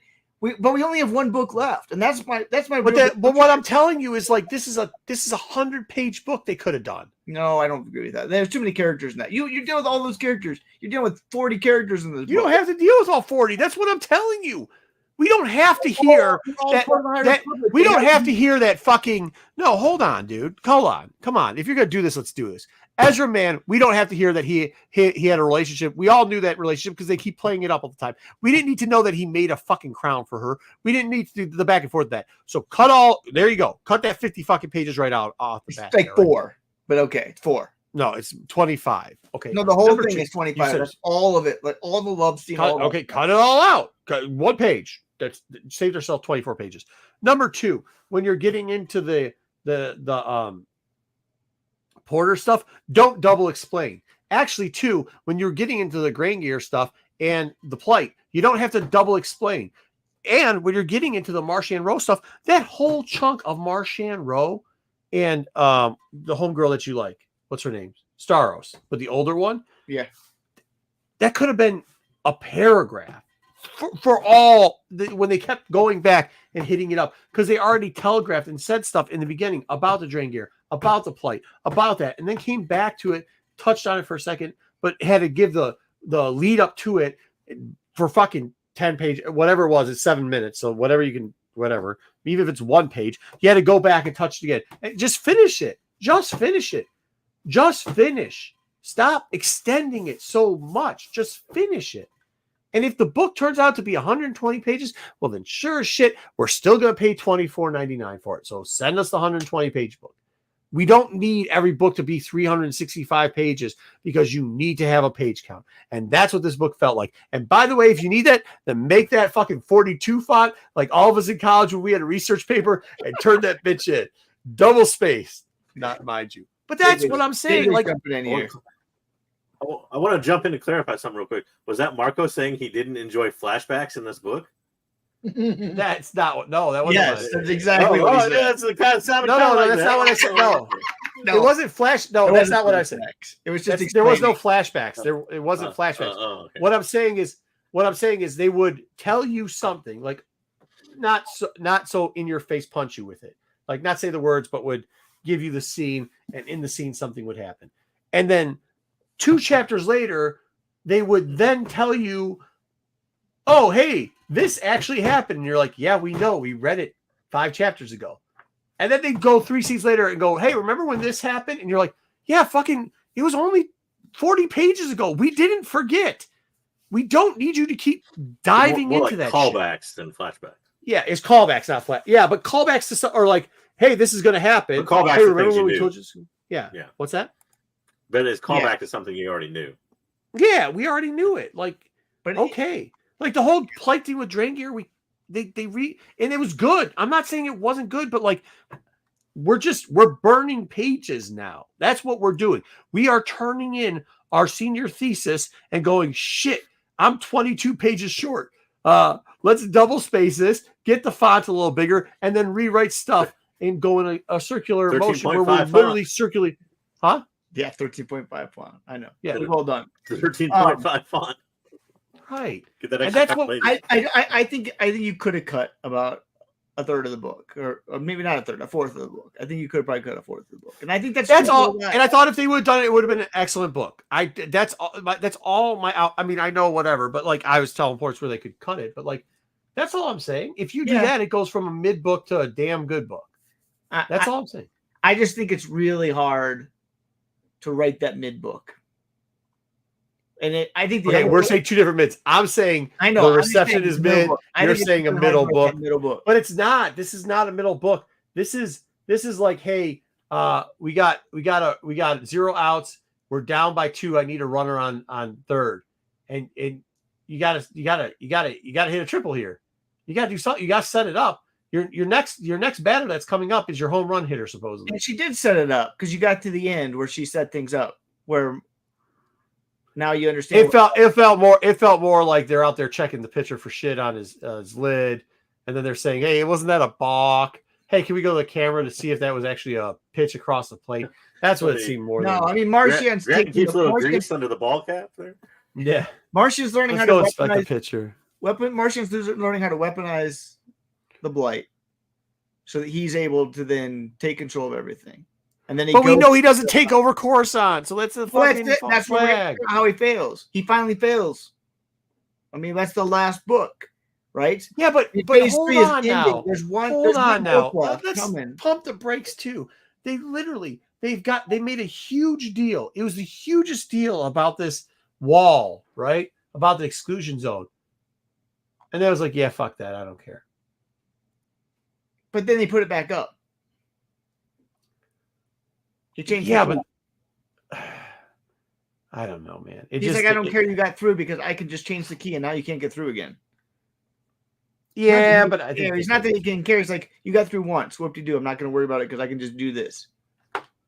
And they didn't get through once. They got through a bunch of times. No, they got through once. I mean, they got through cheating it. Yeah. They got through cheating it, but they got through once with the fleet. With the key. Yeah, with the key. And that's it. You changed it. Yeah, but they're still going to get away to cheat. Anyways, okay, whatever. The cheat code's still going to work, yes, but the cheat code is not going to bring down the Nihil. It's just going to let. But even like when they were talking about Naboo, they like did the thing with the print. They're like, oh yeah, and blah blah blah, like short little tidbit, and we don't know where the princesses are, but they disappeared with security.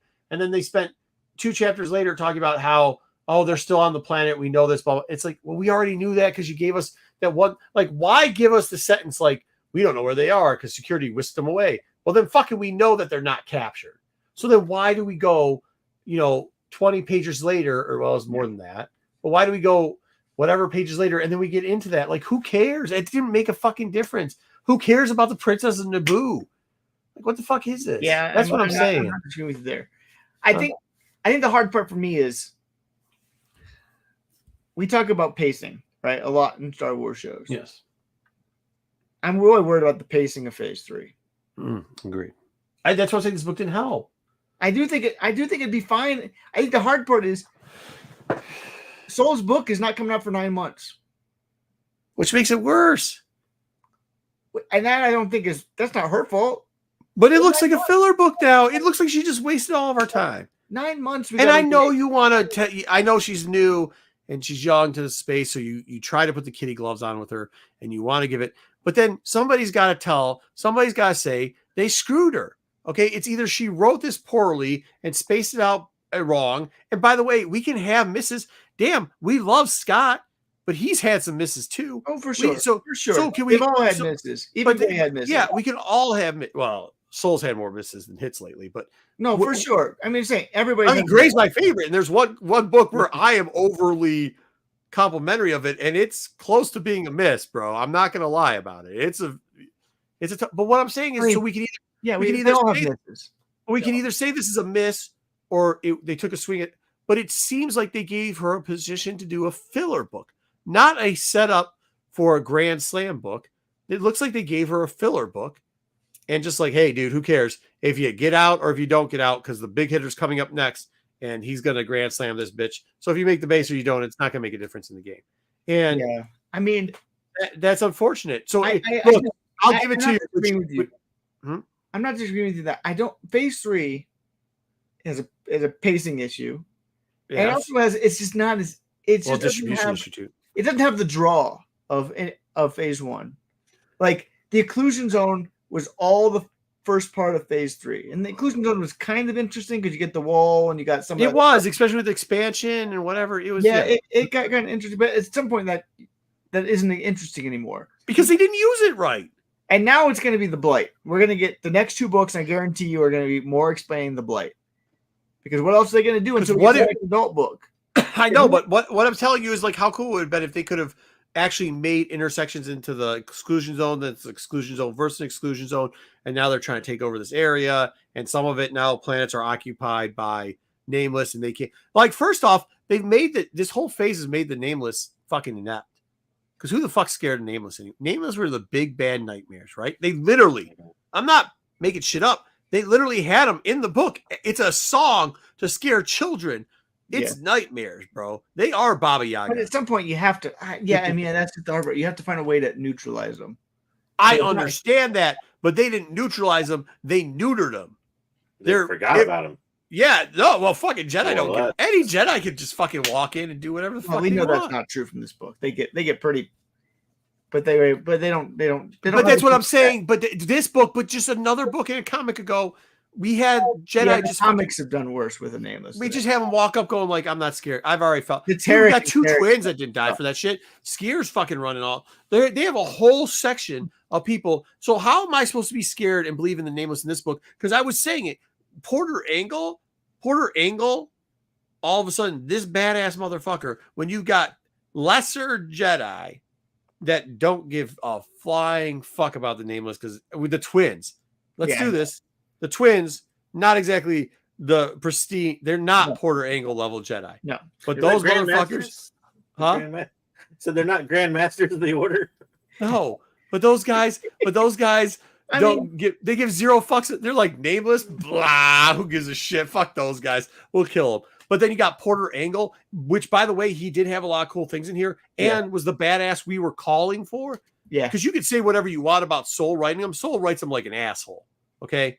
Soul writes him like a fucking asshole. I don't agree with you that. I think do. He was really cool in that book. He just didn't know what he looks like. And so you're just bitter about that because Soul. No, the first book was okay, but then he did some other shit with them, including. The comic? The comic was, That was bullshit. You know what's coming back, though. So. Yeah. So, but okay, yes. But my point is, so he kind of dropped the ball on that where this was Teresa who did this, right? Yeah. I will give you this.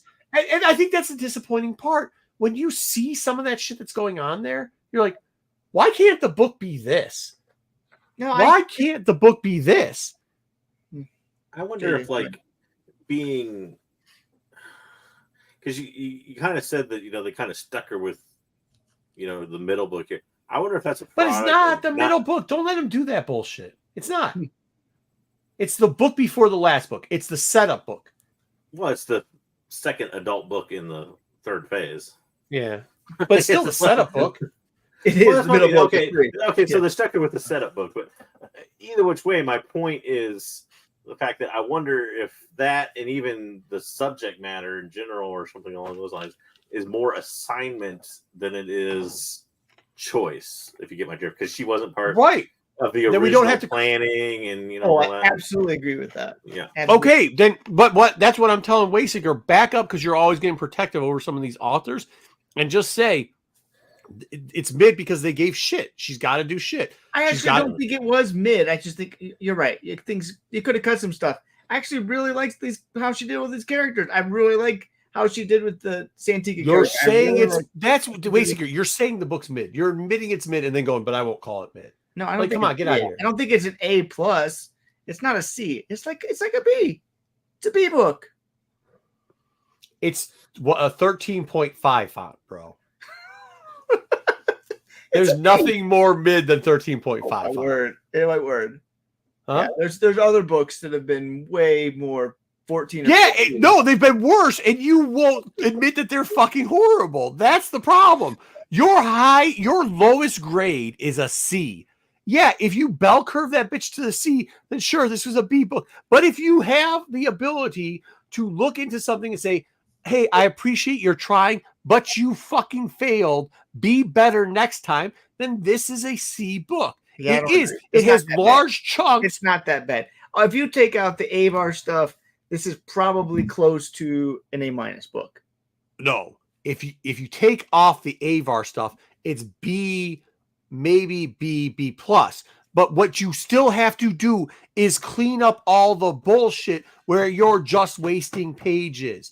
The stuff where you're up on that like you did. I didn't, and maybe it's because I'm reading the book, and when you're reading a book like that, you can skip that stuff really quick with the callback. You do, yeah, you're right. When you read it, you skip over it, so it doesn't happen as much.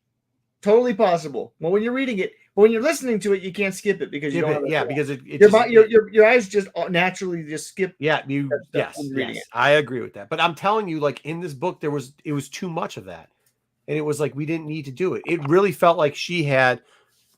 It's at least listen to it. Looked like she had written in points to stop the book so you could pause, put it down, dip your toes in the water for a little bit, have a skinny margarita, and then hop back in after you took your siesta nap and start reading again. And that's where I'm like, yo, bro, like I don't need that. I'll put my bookmark. Marco knows way too much about skinny margaritas. I don't know. It's just kind of funny. I assume that's what people drink when they dip their toes in the water. Yeah, that's why I never listen to books. I don't know how you do it. It's ridiculous. Well, yeah, but you openly admit that you skipped. I mean, like, so once again, you're not giving it quite a fair grade because you're skipping over the parts that I'm criticizing. So, okay. Yeah, it's possible. You just naturally do it when you're reading. I guess somebody keeps feeding them for free. Yeah. That's got to end at some point. Appreciate that. Someday those are going to run out. By the way, this book was on sale this week, by the way, when it came out for like $9.50. You could have just bought the motherfucker. The actual hardcover was? No, the audio book. Oh, audio. Yeah, I don't. I'm just joking. They got to get a new author. They got to get a new reader too. The same guy reads all the books. And this one was especially bad. I will give you that. I'm not trying to give you any like I'm digging your shit and tearing it apart because I think you grade too high. If there was multiple readers no, first off, fuck that Graph character's shit too. And I know it's not her fault that she didn't do it, but I'll tell you, you didn't have to write it the way you did. You could have just left it out. You could have. I don't think that Graph character played a big part. I think she tried to cut the Graph character out as much as. But you couldn't. No, give him no lines, no speaking parts. It's all perception. It's all witness perception. That would make no sense in the grand scheme of the story because the Santika character and the Graph character are so connected.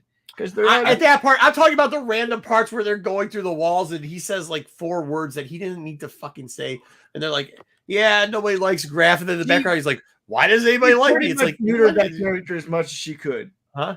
She neutered that character as much as you could. Once again, you're not. No, you're assuming. No, I'm right. No, you're assuming. You're assuming. The character's been around and was not nearly as prevalent. But you're assuming that she could have done that, and that there's parts where she purposely wrote dialogue. You did not have to write dialogue. Did not. I don't know if I agree. 13.5 font.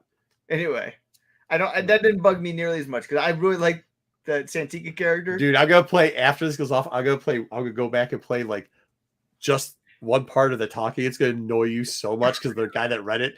See, that's part of it too. I'll give it this. The guy who read in the voice he hated the character. You could tell he did it fucking even worse. Each time it progressively got even worse. All right. So where's phase 3 headed? I actually think they're going to I think they're going to end phase 3 here soon, and they're just going to do the other stuff and just lump it into phase 3, where they're going to now. The final book is about Marcion, the fall of Marcion. So I get that, but I think now they're going to stop till they get to that in 8 months, and they're going to do the. Unfortunately, maybe they're going to do the Ava as every man / like what's his name, like all hanging out in college, writing in 13.5. Why? I guess that's the problem. What's the holdup? Why are we waiting 9 months for the? We shouldn't. Final? We shouldn't. Now it just seems like friends are trying to get friends work. That's what this book felt like too. That's what I'm saying. It just feels like we're procrastinating. Like. I don't know why they've. So, wear out the picture till we get the next hitter. You've had this like, I guess what multi-year project go on. Yep. I don't know why it seems like the final phase of every kind of project or initiative like this, that spans several.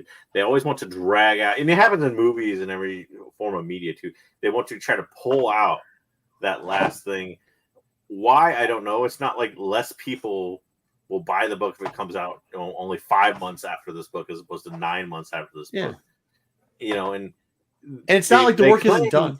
When you hear the authors talk and stuff, they claim, exactly. They claim that the work is done more or less. Like, I've got the book written and, it's going to. I'm telling you for a fact that at least some people's portions of this is done and has been done for a while. Yeah, that's what I'm saying. Like, I mean, I'm sure it's in editing or something, like they send it for edits, but still, that's minor. Like, I don't know. It just seems like it's for some sort of purpose that has to be marketing or cash grab or to coincide with the release of something else. But it seems like a failed way to do the final phase of this, and especially after you had phase 2, which took you back in the past. It kind of felt like a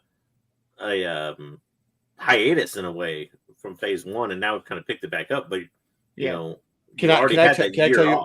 I tell you what my thought process is on it? I think phase 1 was such a hit that they went, cool, let's put in some put in more content before we finish this off, because when we finish it off, nobody will.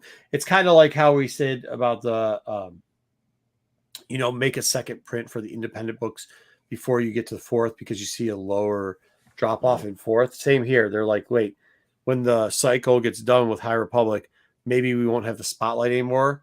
So we're gonna, because I'm telling you, they're gonna shoehorn shit in right now for the next couple months. We're still gonna get content. We're just not gonna get what you. It's gonna be shoehorn shit. In the previous phases, have there been 3 adult books? Yep, all phases. Yes, all phases. Yes, and that's what I don't understand. Like, if it was a monetary like cash deal, it would be an extra book. Like movies, for instance. Like you made the last Harry Potter film 2 films for a reason. It's because you wanted more money out of it, more or less. You didn't have to make that decision, but they did. Like in this case, it's done. It's written. It's the same amount as the first 2 phases. Why the long gap?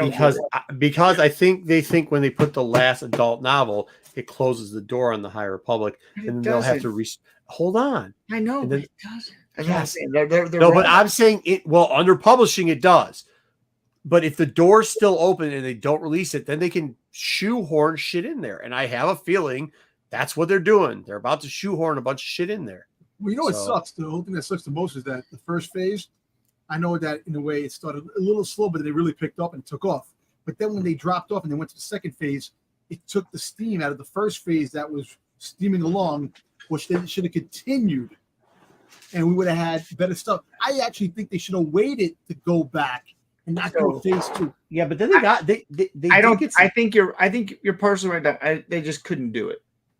Yeah, they needed to give the heavy hitters a chance to work on phase 3. So that's why. And by the way, phase 3 started strong. People for phase 2, so that they could then have. Yeah, but you still could have put it in the same time frame or something. Just had different characters as a focus or something like that. They still would have taken you out of it, but they still would have taken you out of it. They could have had flashbacks. You could have had the story progress. I get that. It's about the writers. It's not about the flashbacks. It's about getting new writers involved. Yeah. They had to get a whole new team involved. Yeah. My whole problem with phase 2 is, you've gone, like Dom said, you've gone from phase 1 and now you're in phase 3, but it almost seems like phase 2 was an irrelevant waste of time at this point. For the most part. Now they may connect it still down the road, but from what I've seen so far in phase 3, I don't find it to be that relevant. You've had like one, maybe 2 kind of callbacks to the past in the comics. Well, Boolin's a key character from phase 2. There's a bunch of key characters. I don't know, but you know what? But the steamrolling, it was really pushing through and really was making progress. It was really great introducing the characters, how Marshall Rowe and the Nile and all these things, and then all of a sudden just stopped and then went backwards. And it's like, wait a minute, I want to still see the story. And then you start introducing characters before, and the people were just getting adjusted to those characters. Is this now Dom saying he doesn't like flashbacks to the past? I don't think that's the problem. I think the problem is phase 3 has not picked that steam back up. Yeah. I don't think that's phase 2's problem. I think actually phase think 3 people hasn't lost done what it interest. needs to do so They far. lost interest because they were so invested in the first phase. They lost interest when they went back because it wasn't really. But I haven't lost interest, but I can still say it hasn't captivated. Yeah. Yeah, I mean, I think they had to clean up for 2 a little bit. I mean, for all the faults that phase 2 had, which was a lot. Did I get shiny boss? Just full art boss. That's all right. Yep. Nice. I'll take it. Oh, that's a good card. So yeah, I mean, to me, like, they came out swinging, but they did not know how to keep the momentum going. I say we go to Lucasfilm Books and Del Rey and riot until there's a Timothy Zahn trilogy to finish on. Yeah, right, dude. I'm freaking waiting on. You need to kidnap Dave Filoni if you want that to happen. I'll do it. Hey, don't tell me twice. Oh, cool. Yeah. Got an energy base. Dom will bring the rope. Timothy, I can guarantee you this much. Timothy is dying to write a book, and Del Rey is dying for Timothy to write a book. Yeah, Del Rey wants money, to make dude. that money. It should be Manshan Row, man. All the way. No, it's not going to be Marshawn. It's going to be about the kiss, but whatever. Yeah, Timothy is dying for it, and Del Rey wants it to happen. Absolutely. The only person that doesn't want it to happen is Dave Filoni. Dave Filoni. Dave Filoni's an ass sometimes. That's it. You know what? Listen, we all had faith in Dave Filoni, and he's delivering the bullshit, and I'm getting pissed off the fact that he wants to give what the fans want. No, he doesn't. He wants to give what he wants. Yeah. Nobody can play with his toys. Oh, no, he said that before. He said, I want this for me and my brother. Yeah. And he's mad that he's mad that if somebody else does something that he sucks. The thing that sucks the most is that what the comics are missing? A lot of the characters that should be in it because Dave Filoni's holding back in the characters. You can't play with these toys. So you can't play with some of the stuff in the comics. That's why the comics suck, because they can't put certain characters in the books and they have to beat around the bush. It sucks.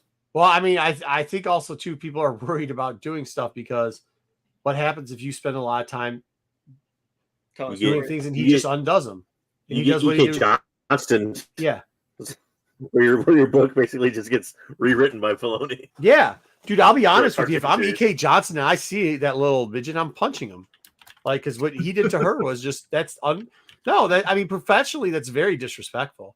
Actually, I don't even see why there isn't a bigger outcry for it. There's so many outcries of people being fake upset for all the other things. Nobody mentions what happened to E.K. Johnson, but like, she had a bright future and he fucking shat all over it. Well, it's because they like what, it's like when the star player, will use a bad basketball. It's like if LeBron James, shoots the ball 80 times a game. Nobody cares what, the rookie could do. The rookie could be the best player in the thing, but, everybody's going to forget about him because everybody loves LeBron James or loves to hate LeBron James, one of the two. Yeah. Yeah, it's like the Ultimate Warrior, and you have Steve Austin sitting there not doing anything till he backs out of a Royal Rumble. It's sad because you're sitting here, you're waiting, and you have to wait till he fulfills what he wants to fulfill, and then it takes the steam out of a lot of things. But here's the other bullshit. They actually go up to Johnson and go like, "Well, what do you think about it?" What the fuck, dude? Hold on. If you're in the G League and Michael Jordan's on the team and he just took your minutes, what are you gonna say? You're gonna say, "Oh man." They're like, "Oh, she doesn't have a problem." Bullshit, man. I'm sorry. So you don't want to work in Star Wars again. You're not gonna burn that bridge. Here's the other hard part. We only have 3 more Star Wars novels for the rest of the year. We got, you got 2 more High Republics because you got young adult and you got the young kid book, and then the only other book that's coming out is the Mace Windu book. Mm-hmm. Like, that is a lack of content for books. Once again, I mean, what? Hold on. You're not letting Timothy write anything. You're not. You're just not letting him write it. So you. I think that's Seeker's point, though, is that that's why you have so few books. Maybe. Well, I'm not sure because I was talking to somebody who might be writing something that might be coming out before But maybe not a book. 2025, you got no, it definitely was a book. That person was not writing a comic. That person was writing a book. It's probably not coming out by the end of the year, though. I didn't say she. No, probably not coming out by the end of the year. Yeah, maybe. I mean, maybe not. Maybe not. We have Star Wars Celebrations going to probably drop a lot of tidbits. You know, when Yeah, but that's it's almost a whole year The whole away. fucking year away, bro. And you have SDCC.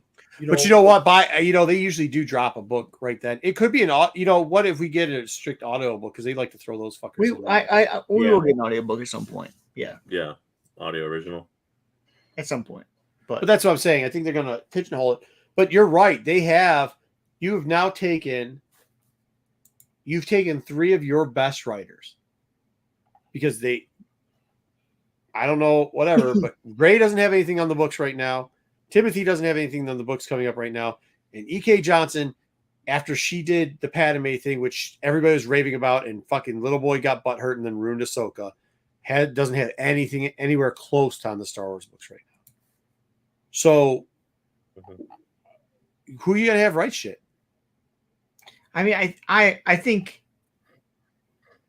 you can't. I mean, I think EK right now is writing in the George Man. EK is writing. EK is writing the second Kira book. I guarantee it. What? I guarantee you, EK is writing the second Kira book. You think so? She wrote the last Kira book. It's not what we wanted to write. Yeah, but I guarantee you right now. I don't have a problem her writing that. I think it'll come out sometime next year. But then, Soul's booked in. He's fucking trying to call for less work because he's already swamped. So Soul's doing the big High Republic book. So he's. I know, but what I'm saying is, when he's done with that. But I mean, I think he's so spread out. His work's been shit at best in the last. He's not going to do another. I don't think he's going to do another Star Wars book for a long time. Yeah, I think he's going to be done for a while, which is fine. You should hang it up. He's doing too much. I mean, Scott's always down for doing something, but yeah, Kevin will do it. If there's an audio only book, I wouldn't be surprised if Scott do it again. I do have one beef with Scott. Scott said some shit like somebody's like, "Hey, dude, blah blah blah blah. This isn't how." They're critical of how a book was written, and Scott's response to that was, "Well, then if you could criticize it, why don't you just write it yourself and use your own creativity?" And he wasn't saying it in a negative manner, and I appreciate his point of view, but I will say this: if I can't fucking paint versus a lick, but people pay me a lot of money to tell you what a good painting is. Okay. Yeah. So you have to be allowed to critique stuff. Yeah. At some point, just because you can't paint, just because you can't play basketball doesn't mean that you don't know that Isaiah Thomas is one of the best point guards of all time. You know what I mean? You could tell that. So I get he was trying to say it nicely, instead of criticizing somebody, use that for creativity. But at some point, you're making an art form for consumption of the masses. You cannot be above. Now, some of the bullshit criticism, like the just not reading or whatever, or going overboard, I get it. But you can't, as creating any form of content, be above criticism. To me, that's always a grade school comeback to something. Where he didn't say you used to say your favorite player, and was like, my favorite player was Barry Bonds or something. I mean, Barry Bonds sucks. He's better than you. It's well, of course he's fucking better than you. I think it's a professional baseball player. Kevin did it. Kevin loves Star Wars. It's I'm just gonna sit out and write a Star Wars book because I think I can do it better than somebody else. But that's because he's a writer. I think not everybody can do that. Not everybody's gifted to do that. And I think that's what he was saying it as. And I know he was taking it, but that's where my little critique on that commentary would have been hey, I was a writer, and if you're a writer and think you can write it better or whatever, then please. But his was, if you've got critique and you think you can do it better, then just do it. Oh, hold on, bro. Every critique isn't somebody I get it. Even Ireland, who I think's work is just not good. It's way better than what I can do. Don't get me wrong, but that's little baby Brown is going to go play for the Lakers, and you think he's going to be starting 6 when the guy shouldn't even be playing in the G League. Okay, just because you're there sometimes doesn't mean you should be there, right? I shouldn't be there. Brown shouldn't be there either. You know what I mean? Could Brown beat me in a game? Connection. Well, Brown could definitely beat me in a game of basketball. Doesn't mean he should be playing professional basketball. Should be in the roster though. Well, that's another thing is connections. It's like, even if you're a writer, doesn't mean you're connected up to get to Lucasfilm writing or something like that. I mean, right. Yeah, I'm sure somebody helped somebody get somebody right in position to work on a Star Wars book or whatever if they really wanted. So yeah, I'm sure there's some behind the scenes buddy thing going on there. Yeah, there's got to be a lot of cross. What? Based on the what's the other holiday? Life Day. Life Day, right? Based on a Life Day, but a murder mystery. As Life Day is going on, there's a mystery going on as the Jedis are trying to create something. You write it down. Yeah, see, Dom, that's the difference. I'll at least admit that fucking I ain't writing some bullshit, right? Like, I ain't writing shit. Dom's like, I got something. That's going to come in for some reason. Sorry, Kevin. I'm sorry. You're 100% right. Put that post back up there. And you can tag us in it. And then you tag Dom. Get on Life Day to save the day. And I get his point now. I get his point now. My bad. Shouldn't have said anything. My absolute bad. Boba Fett a long bounty hunting night. 24 hours. You Boba did it, Fett. See the door, you Wolfen Marco. Do you see the door? It's going to be 40 more minutes of this. No, it doesn't have to be either. But what I'm saying is it could be in the middle. It doesn't 40 have to minutes be either of Dom story pitches. I get what he's saying now. 10 mercenaries, 1 bounty hunter, and a dog. Come on, man. That's not a story. That's just a couple of words. But you can make a story. No, the point is you make this. Listen, I get his point now. Waysinger, I got it. Fuck that. Put me in a brainstorming room, and we can have a fucking hit. In a what? A brainstorming room. We can just Dom, I'm sorry, but no. You're not good at brainstorming. There's an old joke that Stephen King had run out of ideas to write stuff with, and he's like, "Oh, what if this lamp was, infected by a ghost or something?" That's Dom. Dom would go in there and say, "Dog, bounty hunter," and people be like, "Lamp bikini." Yeah, wait, what? That's so not like Lucasfilm's gonna be like, "Well, isn't this a brainstorming group?" I'm out. He does it, drops it, walks out. Like, I'm out.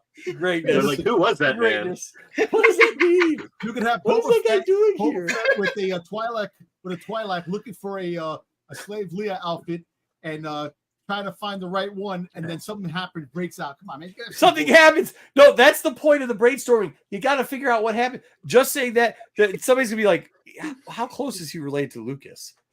Is that how he got in this room? How close is he related to? People retired. Whose fucking in-law is that? How did that guy get there? They're dumb. With that, there's no way you're getting in a room unless you're married into somebody. You can have a man who friggin' goddamn owns a goddamn laundromat, and he's a friggin' killer, man. Yeah. Friggin' he washes the clothes for all the and he's a fucking stoneheart killer, man. Come on.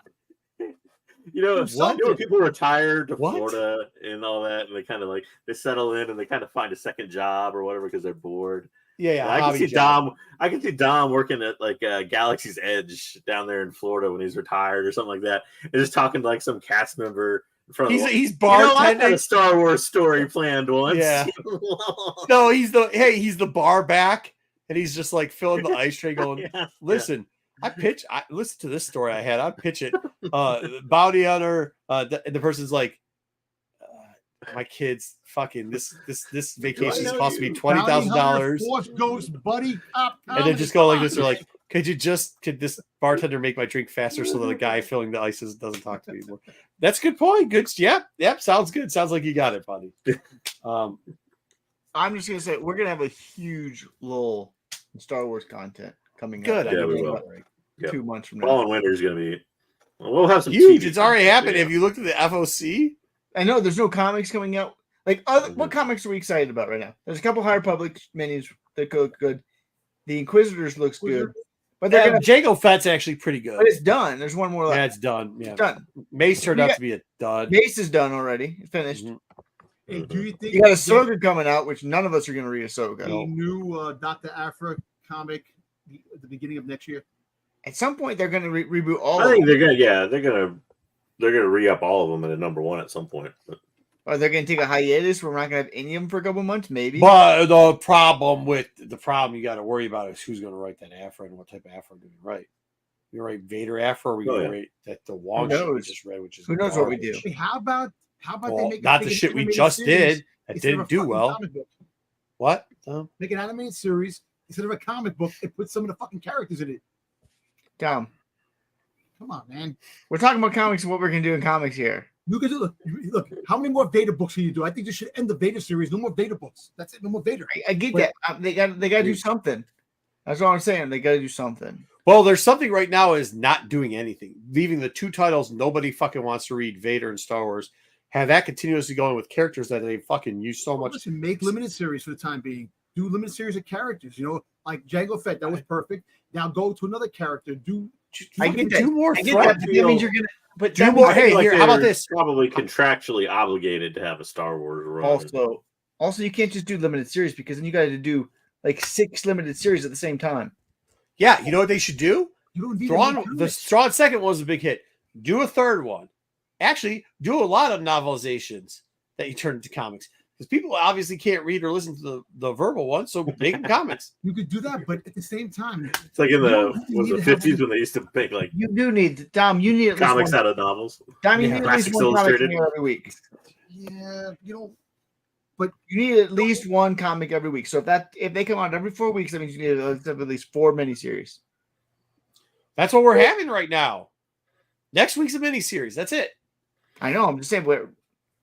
If you take away High Republic and you take away the main You line, can't take away High Republic. It's the only thing they fucking at going some for. point you have to.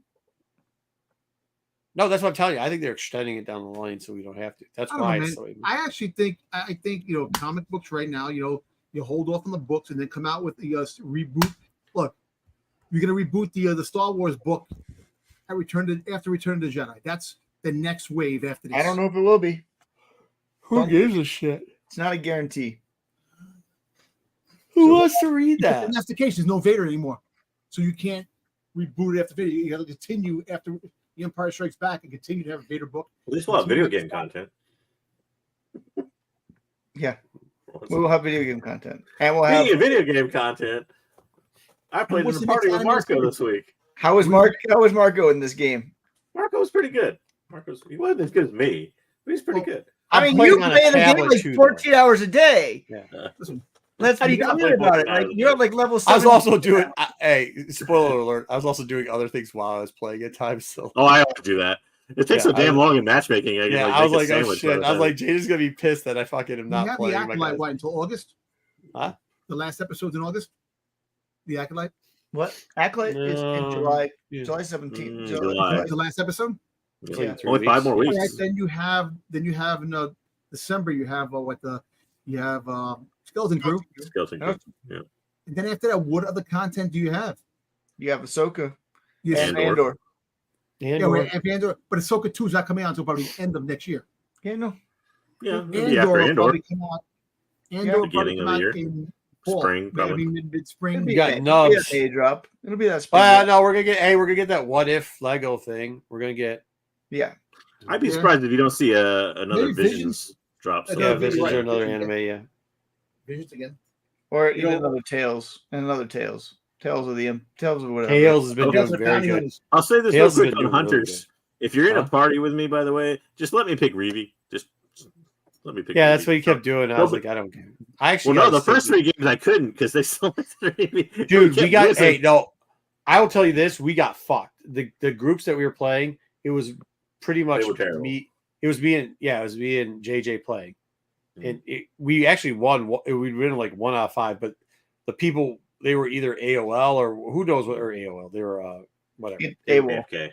Yeah, they were AWOL or they were not playing well or like it was capture something. They You can get disappeared. paired with bots too. Sometimes it's bots. But Was that what it was? I don't know, but I went to that one room where I was carrying the thing into the corner, which is the move to do, just to hold it. Yeah, just hold the trophy. Yeah. Yeah, and JJ was the only one there.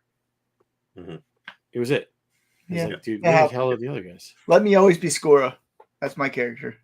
I bet you it is. Punk ass character. Yeah. Run away, shoot, run away. It's Those first perfect. 3 games were rough, like because they wouldn't let me be Reeve, and I suck with like. There's only 2 characters I'm really good at: with Reeve, Sentinel, and kind of Amara Vex. And like, Yeah, I didn't mind they you wouldn't being let the me be Reeve. Sentinel. What's your guys' thought process on choosing? So is it one healer, and then if you do that, you need. See, I think tank wise, if you choose Sentinel, I think you still need another tank. So you need to either On the get team, you mean? the team. Depends on the game you're playing. It If it's depends on like what squad game you're in. brawl, maybe like control, you need at least one tank. 2 tanks kind of helps. Yeah, But if you have a good healer, you can get away with 1. yeah, sure. If that healer, which they never do, heals that tank, which when I'm that character, all I do is heal that tank, and then that's what you're supposed to do. But the cool part that I didn't know originally, and then I figured it out, was when she throws her heal, it actually poisons the other team. Yeah. So I just always just drop it in the middle of the thing. I think if it's a controller, there's 3 different ones where you have to win two out of the 3. Power, I think it's power. Whatever it's called. I like 2 healers for those. Because healers can just lock down an A, B, or C by themselves for a substantial amount of time. Unless somebody has the sniper guy or they have the robot. As long as you throw your alt, you ain't dying. No, but you will, because the guy will hit you with the force thing, pull you. I don't know. I can't play. I haven't tried score too much. I can't play Xana. I can heal fine, obviously, but I can't shoot for shit with her. Her gun has such a slow rate of fire that it's hard to kill anybody. Yeah. Unless you basically they're not looking at you.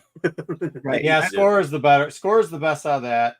Score is so good because she's so fast and she can the worst tank is that fucking Ugnaught in the roller thing. Well, I love that character. Of course you do. Of course you do. Shittiest character there is. Dude, I had a game the other day where I need to play in a party with Wayseeker. I want to see how he plays. I had a game the other day where I had 21 kills and 4 deaths with that character. No, you didn't. I did too. Guys, I gotta go to work in the morning. I gotta do a dub. Yeah, we're out of here. We're just talking bullshit anyways. No, we'll play party. I don't have time this week. Last weekend I was working all weekend, but this week I'm good. We can find party day. See how later. Thank you for all you that are still here. Exactly. I don't know why. Have a good Father's Day. See y'all later.